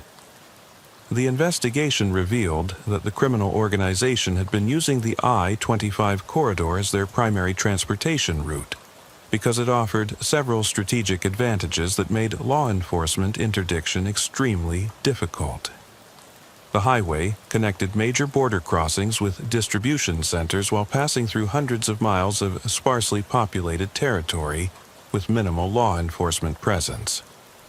I-25 became their primary route for drug distribution because it provided everything they needed for successful trafficking operations, Agent Martinez explained during congressional testimony about criminal infiltration of American territory. Direct access to Mexico, minimal law enforcement coverage in rural areas, direct connections to major distribution centers, and corrupt officials providing intelligence about enforcement activities. The criminal organization's operational security included sophisticated counter-surveillance capabilities that rivaled those of professional organizations. Real-time monitoring of police radio frequencies, GPS tracking of patrol vehicles, and a network of paid informants provided them with complete situational awareness about law enforcement activities throughout their area of operations. They knew more about our patrol schedules and enforcement activities than our own supervisors did, Torres admitted during testimony before a congressional committee investigating criminal infiltration of American law enforcement. Scanner equipment, tracking devices, and corrupt personnel gave them better intelligence about our operations than we had about theirs. The I-25 criminal corridor case led to fundamental changes in how New Mexico State Police approached narcotics interdiction and operational security. New protocols included encrypted communications, randomized patrol patterns, enhanced background investigations for all personnel with access to operational intelligence, and specialized training for recognizing and responding to professionally trained criminal operatives. We had to completely rethink our approach to criminal investigations and operations, Captain Rodriguez explained during implementation of the new security protocols. Traditional methods of predictable patrols, open communications, and conventional law enforcement tactics had been completely compromised. We needed to operate more professionally to match the sophistication of the criminal organizations we were fighting.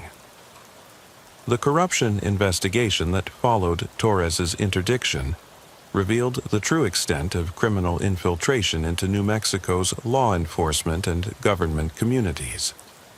12 officials were arrested on charges ranging from accepting bribes to providing classified information to criminal organizations, including Border Patrol agents, local police officers, county sheriff's deputies, state government employees, and federal personnel. The criminal organizations had been implementing a long-term strategy of systematic corruption that took years to develop, explained FBI Special Agent Sarah Chen, who led the corruption investigation. They identified vulnerable personnel and gradually compromised them through financial incentives and other pressures. By the time we uncovered the network, they had access to real-time intelligence about virtually every major law enforcement operation in southern New Mexico. The most significant revelation came when investigators discovered that criminal organizations had been using legitimate businesses as fronts for their transportation and logistics operations throughout New Mexico. The truck stop where Torres had observed the drug transfer was owned by a shell company controlled by criminal finances, providing them with a secure facility for consolidating shipments and coordinating operations. They weren't just using our highways and corrupting our officials. They were purchasing the infrastructure they needed to support their operations, Agent Martinez noted during the business investigation phase. Gas stations, truck stops, warehouses, repair facilities, even some trucking companies were secretly owned or controlled by criminal money. They had created a complete logistics network hidden within legitimate American businesses. The financial investigation revealed that criminal operations in New Mexico generated over $500 million annually in revenue, most of which was laundered through legitimate businesses, real estate investments, and corrupt financial institutions. The scale of the economic activity had made criminal money an integral part of some local communities' economies. Entire communities were economically dependent on criminal money without most residents realizing the source of their prosperity, explained Treasury Department investigator David Park during the money laundering investigation. The criminal organizations had become major employers, property owners, and investors in legitimate businesses throughout southern New Mexico, creating economic relationships that made communities dependent on their activities. Torres's recovery was complicated not only by the physical injury, but also by the psychological impact of learning that he had been operating in territory that was effectively under criminal control for years. Department counselors helped him process the realization that his daily patrol routes had been under criminal surveillance. It's disturbing to realize that you've been operating in contested territory without knowing it, Torres reflected during a presentation to law enforcement officers from other states. Every day, I thought I was conducting routine patrol operations, but actually, I was being observed and assessed as a potential threat to their business operations. The criminal organizations knew more about my patrol patterns than my own supervisors did. The tactical lessons learned from the I-25 corridor case influenced law enforcement training throughout the Southwest. Officers learned to recognize signs of organized surveillance, to vary their patrol patterns unpredictably, and to approach suspected criminal operations with enhanced caution and preparation. We're not fighting traditional criminals anymore, Torres explained to rookie state troopers during their advanced training. Modern criminal organizations are sophisticated operations with better equipment, training, intelligence capabilities, and financial resources than many police departments. Officers need to understand that they're entering contested territory when they patrol areas where these organizations operate. The interdiction of the I-25 convoy led to a temporary disruption of criminal operations in New Mexico, but intelligence indicated that alternative routes were quickly established. The adaptability of criminal logistics networks demonstrated the challenge facing law enforcement agencies trying to disrupt organized trafficking operations. Stopping one convoy doesn't stop the criminal organizations. It forces them to adapt, develop new routes, and continue their operations with improved security measures, Agent Martinez explained during a strategy session. The I-25 corridor interdiction was a significant tactical victory, but it represents just one engagement in a much larger challenge that requires sustained, coordinated efforts. The case led to increased federal funding for state and local law enforcement agencies fighting criminal operations throughout the Southwest. The Department of Justice recognized that criminal organizations had evolved beyond traditional criminal groups into sophisticated operations that required enhanced law enforcement capabilities. Criminal organizations are engaging in what amounts to economic warfare against American communities, explained Deputy Attorney General Patricia Williams during congressional testimony about federal support for counter-criminal operations. They have better equipment, superior intelligence gathering capabilities, unlimited financial resources, and professionally trained personnel. Local and state agencies need federal support to fight them effectively. Torres continues to patrol I-25 as part of the Specialized Criminal Interdiction Unit, now equipped with enhanced equipment and supported by federal intelligence resources. His experience during the corridor interdiction transformed him from a traditional traffic enforcement officer into a specialist fighting sophisticated criminal organizations. The criminal organizations turned our interstate highways into contested corridors where billions of dollars worth of drugs move north and money moves south, Torres reflected during a recent interview. Most people driving I-25 don't realize they're traveling through territory where American law enforcement is working to maintain control of transportation infrastructure against well-funded criminal organizations. The I-25 criminal corridor case became a model for multi-agency cooperation in fighting organized criminal activity and demonstrated the effectiveness of coordinated federal, state, and local efforts against sophisticated criminal organizations. Final report: I-25 criminal corridor operation resulted in seizure of $127 million in narcotics, arrest of criminal operatives, and exposure of extensive corruption network. Investigation revealed sophisticated criminal control of transportation infrastructure and systematic compromise of American institutions. Recommend enhanced training for officers operating in contested territory, improved counterintelligence capabilities, and federal recognition that criminal operations require coordinated responses.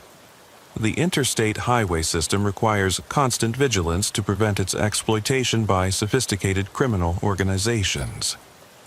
The case represents a significant moment in American law enforcement's understanding of modern criminal threats and demonstrates that traditional policing methods require enhancement to combat organizations that operate with sophisticated planning and unlimited financial resources.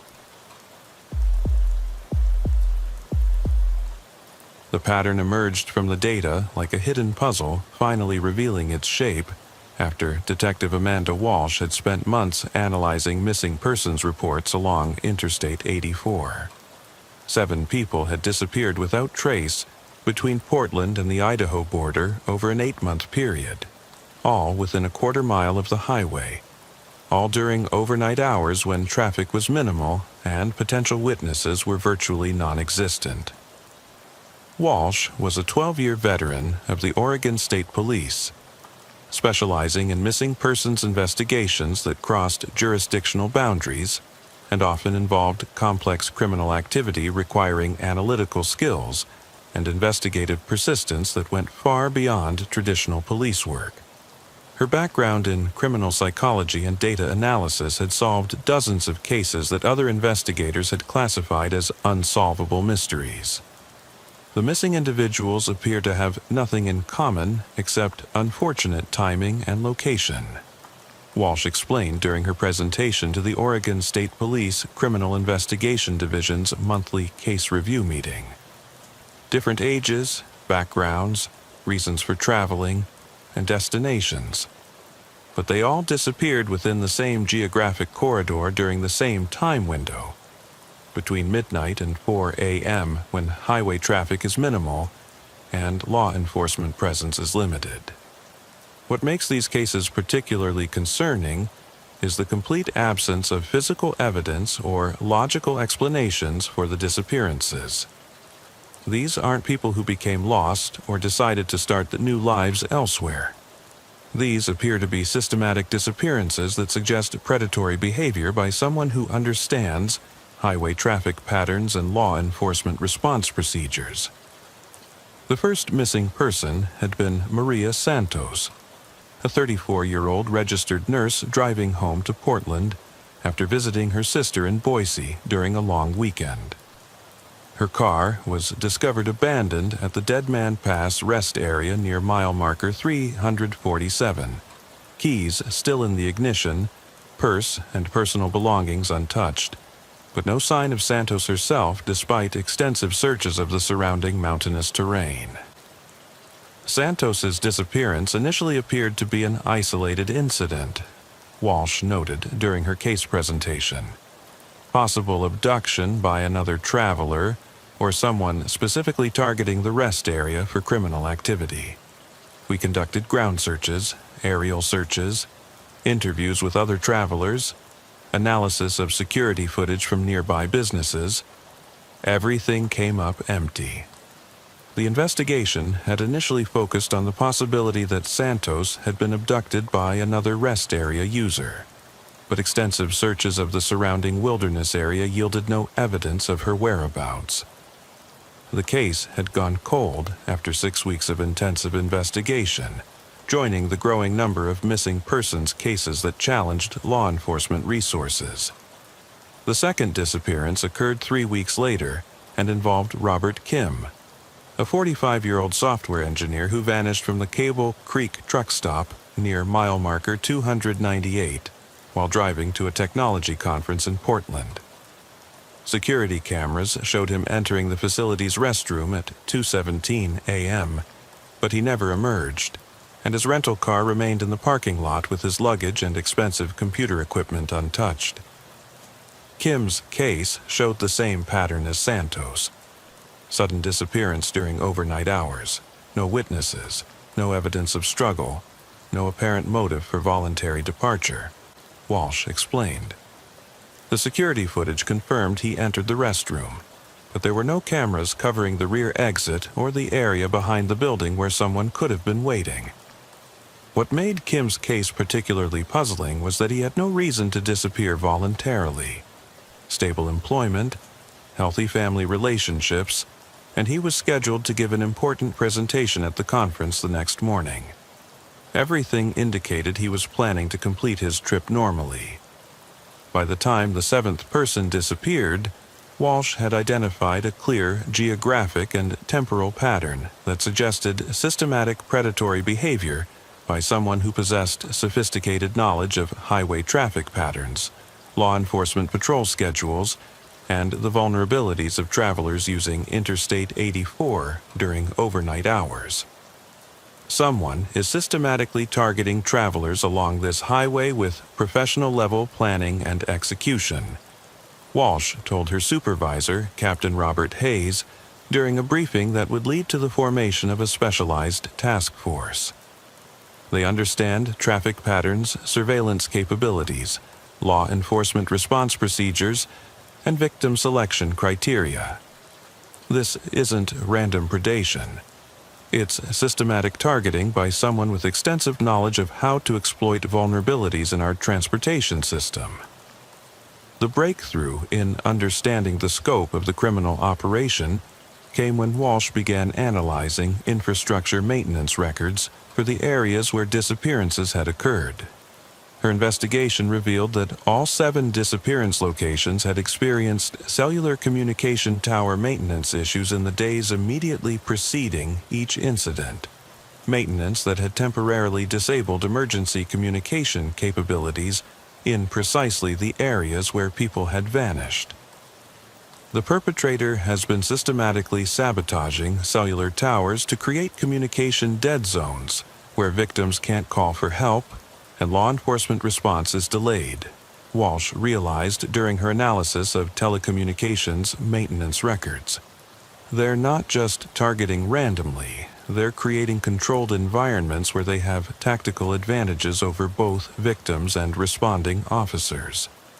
Investigation of the tower sabotage incidents led Walsh to Marcus Webb, a 38-year-old telecommunications technician employed by Pacific Northwest Communications, a major regional contractor responsible for maintaining cellular infrastructure throughout Oregon, Washington, and Idaho.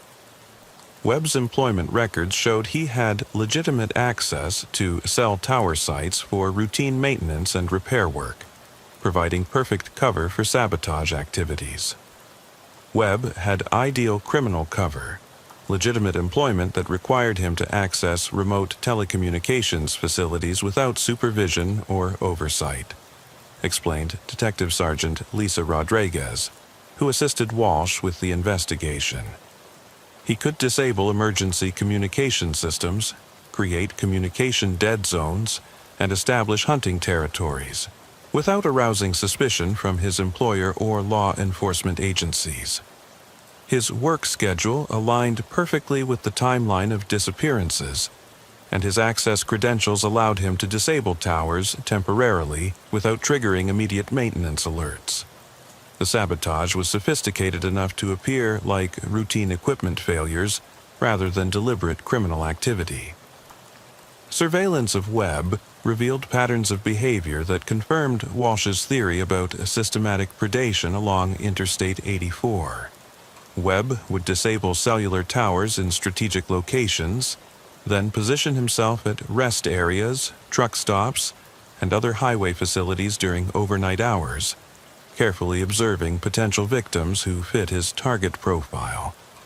People traveling alone with out-of-state license plates who were unlikely to be reported missing immediately.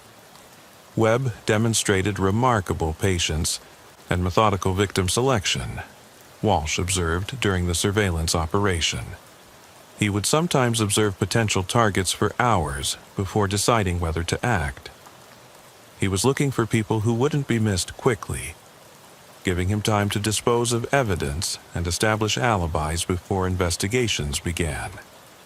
His victim selection criteria were based on vulnerability and isolation. People who were traveling alone, had minimal local connections, and whose absence wouldn't trigger immediate, large-scale search efforts. He understood exactly which kinds of disappearances law enforcement agencies would struggle to investigate effectively.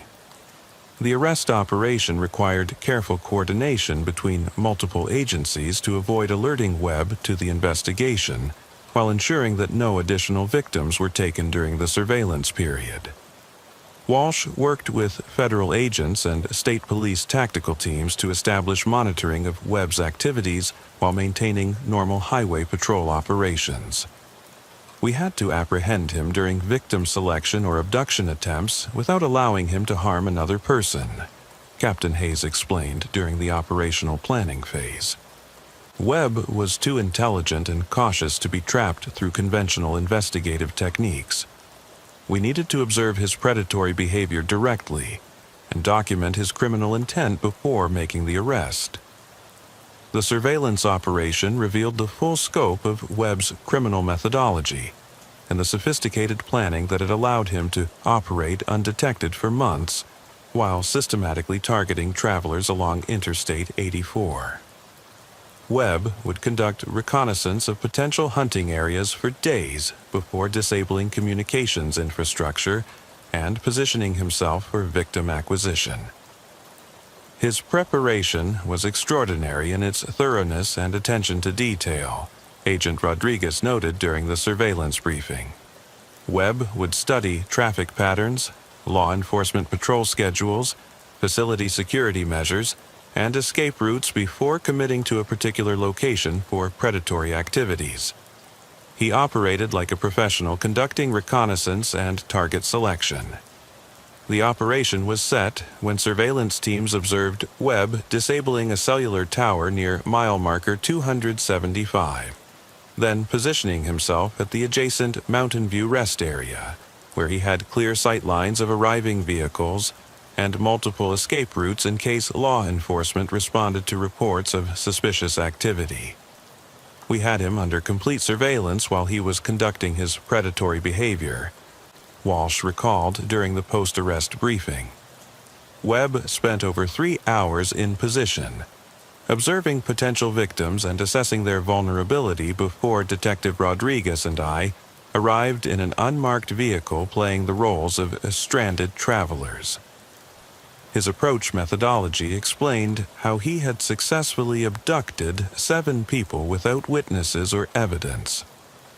Webb would offer assistance to stranded travelers, demonstrate knowledge of automotive problems to gain credibility, then suggest transporting them to nearby service facilities where help was supposedly available.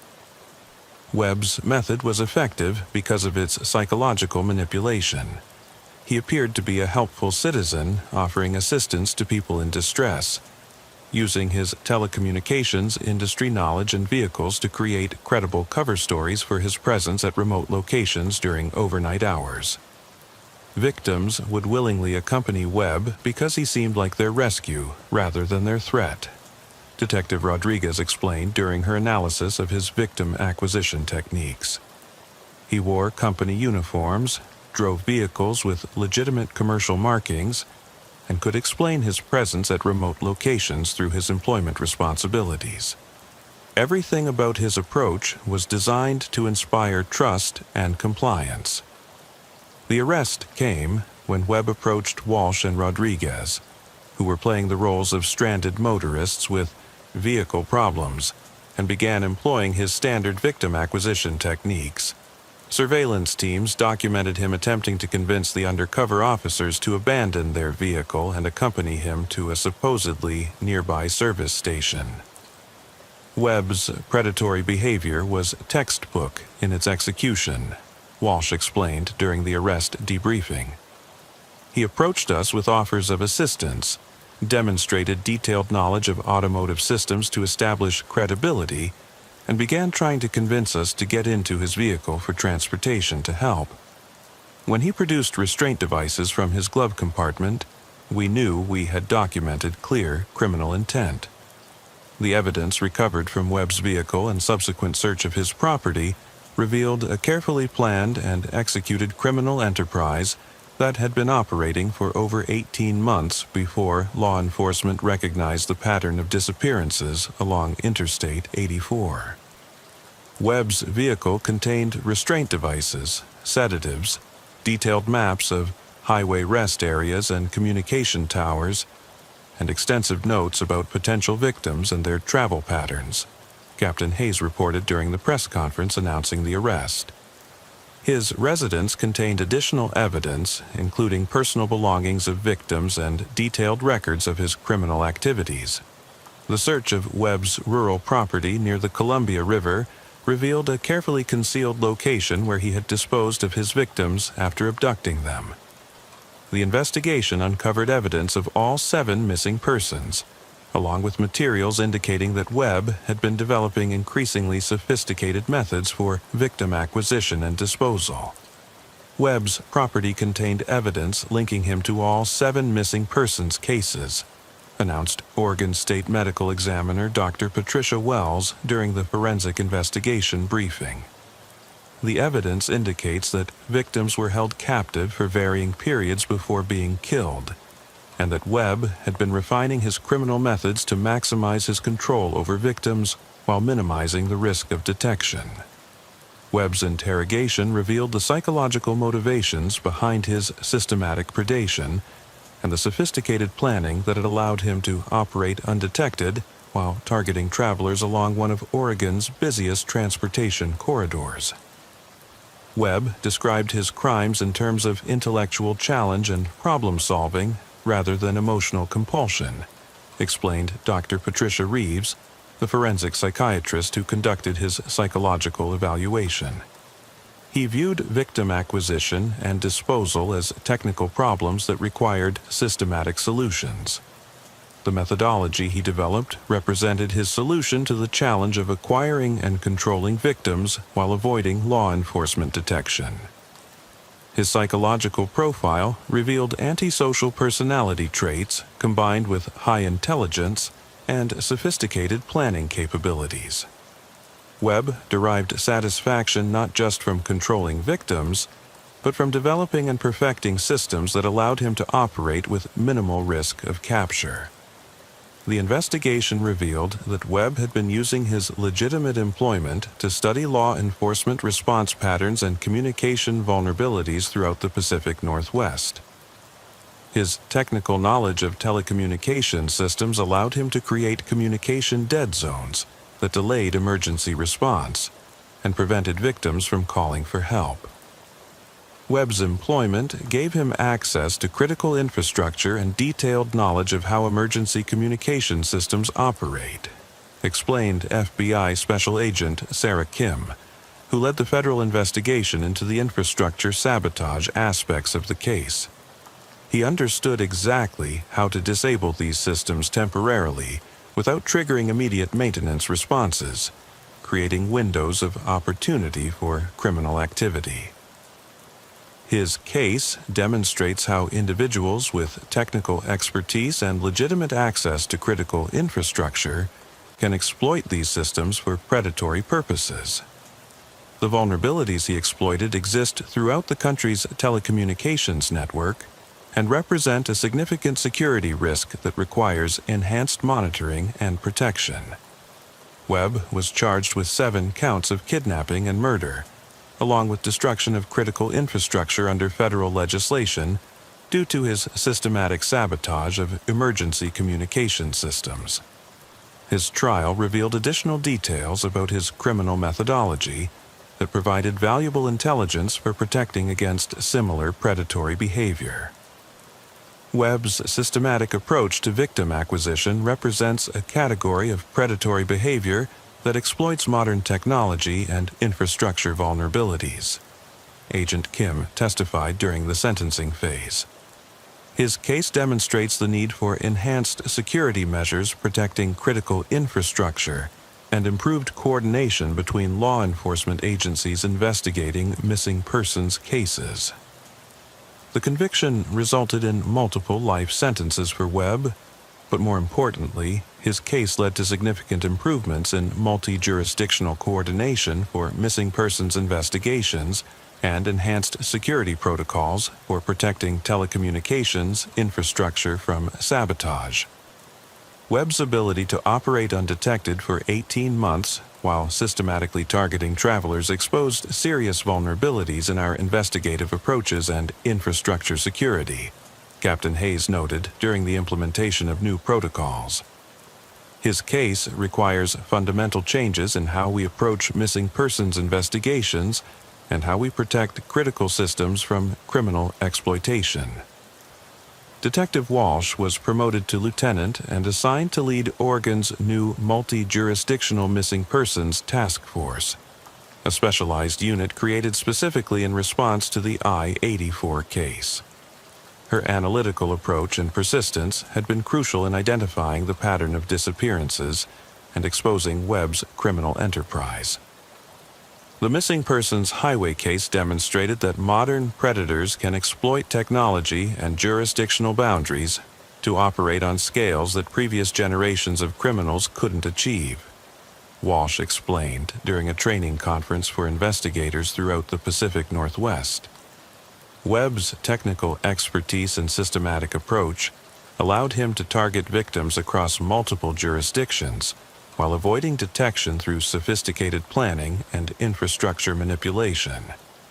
The key lesson from this case is that geographic patterns often matter more than victim profiles when investigating serial crimes.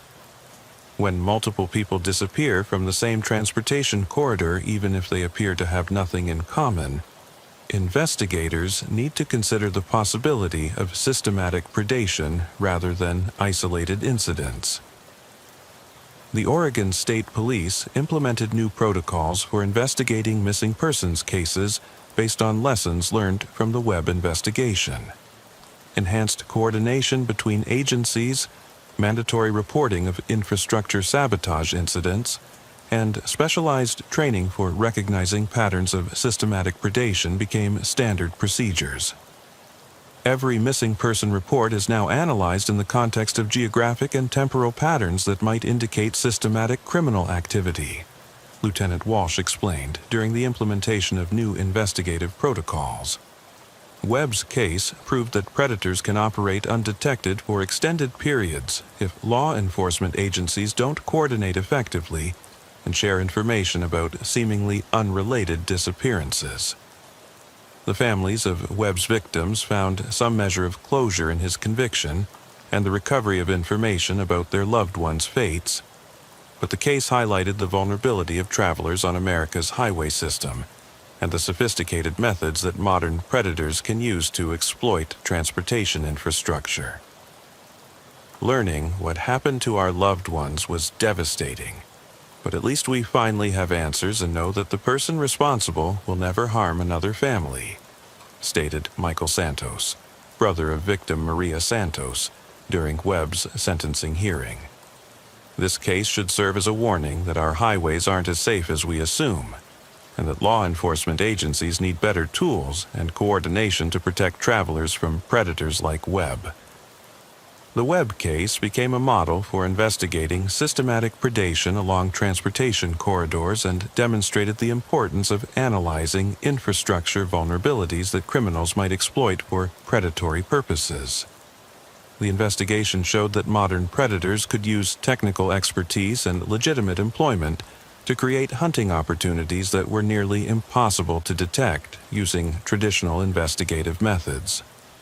Webb represented an evolution in predatory behavior that combined technical expertise, systematic planning, and exploitation of infrastructure vulnerabilities, Dr. Reeves concluded in her final psychological assessment. His case demonstrates that law enforcement agencies need to develop new investigative capabilities and security measures to protect against predators who understand how to weaponize modern technology and transportation systems.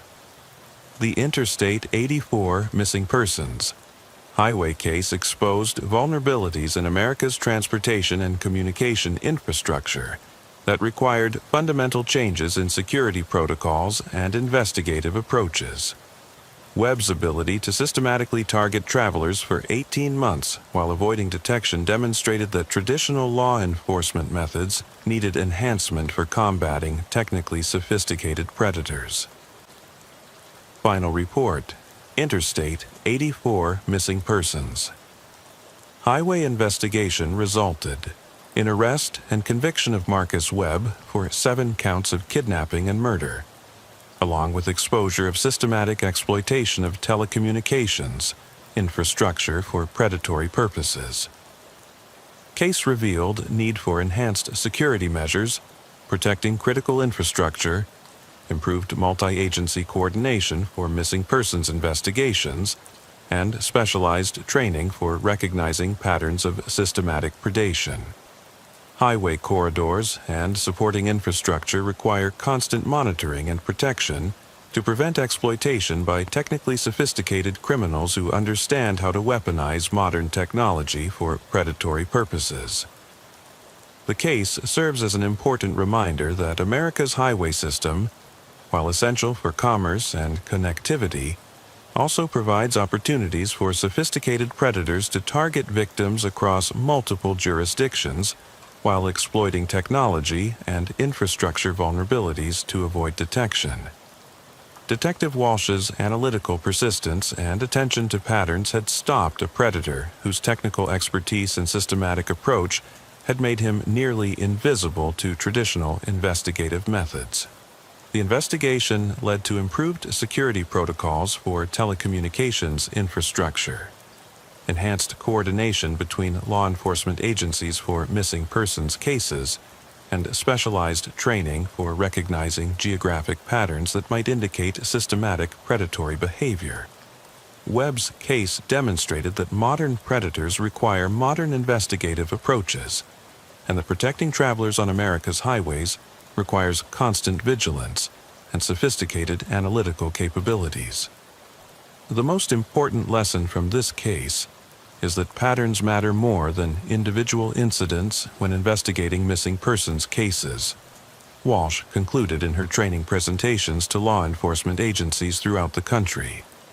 When people disappear from the same geographic area under similar circumstances, even if they appear to have nothing in common, investigators need to consider the possibility of systematic predation and respond with enhanced coordination and analytical approaches.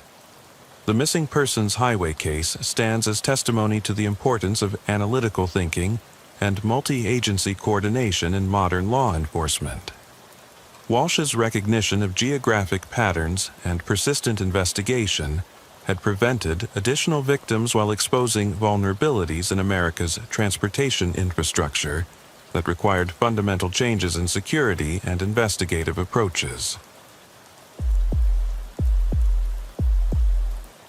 The drug detection dog's reaction to the seemingly innocent minivan was so intense that Trooper Kevin Brooks initially thought K-9 Officer Rex was experiencing a medical emergency. The German Shepherd, a 6-year veteran with over 300 successful narcotics operations, began exhibiting extremely agitated behavior around the vehicle, while emitting unusual vocalizations that Brooks had never observed in their 2 years of partnership. Brooks had stopped the minivan on Interstate 75 near Gainesville for improper lane usage, but the driver's nervous behavior and obvious vehicle modifications prompted him to request canine assistance. The windows were tinted beyond legal limits, the suspension had been modified for additional weight, and the driver possessed multiple cell phones despite claiming to travel alone. Unit 47 to dispatch, I need backup and a supervisor for vehicle investigation at mile marker 387. K-9, Rex is showing extremely strong positive indication for narcotics. Driver is nervous, and vehicle shows modifications consistent with professional contraband transportation. Copy Unit 47. Backup en route, ETA 8 minutes. Supervisor responding. The driver, Carlos Mendez, a 42-year-old from Miami, produced legitimate documents, but his hands trembled visibly. Brooks observed fresh injuries on his arms, inconsistent with his claimed construction work and vacation story. Mr. Mendez, please step out while my K-9 partner conducts a search. Rex is indicating possible controlled substances, giving me probable cause for investigation. Officer, I don't know about any drugs. I'm just visiting family in Atlanta. This must be a mistake. But Rex's behavior indicated no mistake. The experienced dog focused intensely on specific interior panels, suggesting substantial quantities of controlled substances far beyond typical highway encounters. Sergeant Lisa Rodriguez arrived with specialized equipment for examining professionally modified vehicles. Her 15 years of narcotics experience immediately recognized sophisticated criminal modifications. This isn't a casual user's vehicle, Rodriguez observed. Look at the suspension modifications, reinforced components, upgraded electrical systems. This van was rebuilt specifically for large-scale contraband transport while appearing normal. The investigation revealed the most sophisticated concealment system either officer had encountered. The interior had been completely redesigned with hidden compartments accessible only through electronic mechanisms controlled by the vehicle's computer system. The engineering is remarkable, Rodriguez explained. Electronic locks, pressure-sensitive panels, computer-controlled access. This represents significant expertise in automotive engineering and criminal methodology. The compartments contained substantial quantities of various controlled substances with an estimated street value exceeding $18 million. The volume represented enough contraband to supply distribution networks throughout Florida and neighboring states for months. This is an enormous quantity, Brooks noted. This could supply major networks for extended periods. How does this volume move through highways without detection? DEA Special Agent Maria Santos arrived to coordinate federal aspects. Analysis of Mendez's devices and documentation revealed the minivan was one component of a vast network using Interstate 75 as its primary distribution corridor. Mendez was just a transportation specialist in an organization involving dozens of vehicles, multiple routes, and sophisticated logistics, Agent Santos explained. This operation has been running for over 4 years, moving an estimated $750 million worth of contraband annually through Florida alone. The investigation revealed a criminal enterprise with a fleet of 60-plus professionally modified vehicles, regular schedules and predetermined stops, customer service operations, quality control procedures, counter-surveillance capabilities. They treated E-75 like their private shipping corridor, Santos noted, complete with schedules, backup plans, and customer satisfaction protocols. Mendez's cooperation revealed the network's scope: sophisticated intelligence gathering, real-time police monitoring, corrupt informants, and comprehensive counter-surveillance that kept them ahead of law enforcement. They had better intelligence about our operations than our own supervisors, admitted Captain James Wilson. Advanced surveillance, communication intercepts, and systematic observation gave them advance warning of enforcement activities. The arrest triggered the largest coordinated operation in Florida history, involving 7 states and resulting in $100 million in contraband seized, $45 million in currency, recovered 127 vehicles confiscated, 89 network members arrested. The vehicle modification facility in Miami employed over 30 professionals, including automotive engineers and electronics specialists, creating sophisticated transportation platforms that could pass detailed law enforcement inspections. These weren't amateur modifications, explained ATF Agent David Park. Professional engineering using advanced materials and computer-controlled systems. The network's customer base included dealers throughout the Southeast and Midwest, with the operation providing scheduled delivery services, quality guarantees, customer support, refund policies for intercepted shipments. They operated exactly like legitimate shipping companies, one arrested coordinator revealed, complete with tracking, delivery confirmation, and customer feedback systems. The case led to comprehensive changes in Florida highway enforcement, enhanced training for vehicle modifications, improved multi-agency coordination, new protocols for organized criminal investigations, specialized contraband interdiction units. The Mendez case changed how I approach every vehicle contact, Brooks explained during training seminars. Apparent family travel might actually be multi-million-dollar contraband operations. Mendez received 35 years federal prison. His cooperation provided crucial intelligence leading to additional arrests and network dismantlement. His insider knowledge about transportation methods, communications, and organizational structures was essential, Agent Santos noted. Without it, we might have arrested individuals but missed the infrastructure. The investigation revealed similar networks on virtually every major interstate, using identical techniques to move contraband undetected while avoiding law enforcement through superior intelligence and operational security. The I-75 network was one component of a national system operating undetected for years, Santos testified to Congress. Modern trafficking organizations have evolved into sophisticated businesses rivaling major corporations. Brooks transferred to the Narcotics Interdiction Unit, specializing in sophisticated trafficking operations. His experience proved invaluable for training officers and developing new techniques. Every traffic contact is potentially an opportunity to disrupt major criminal enterprises, Brooks tells new officers. The key is developing skills to recognize organized criminal activity during routine enforcement.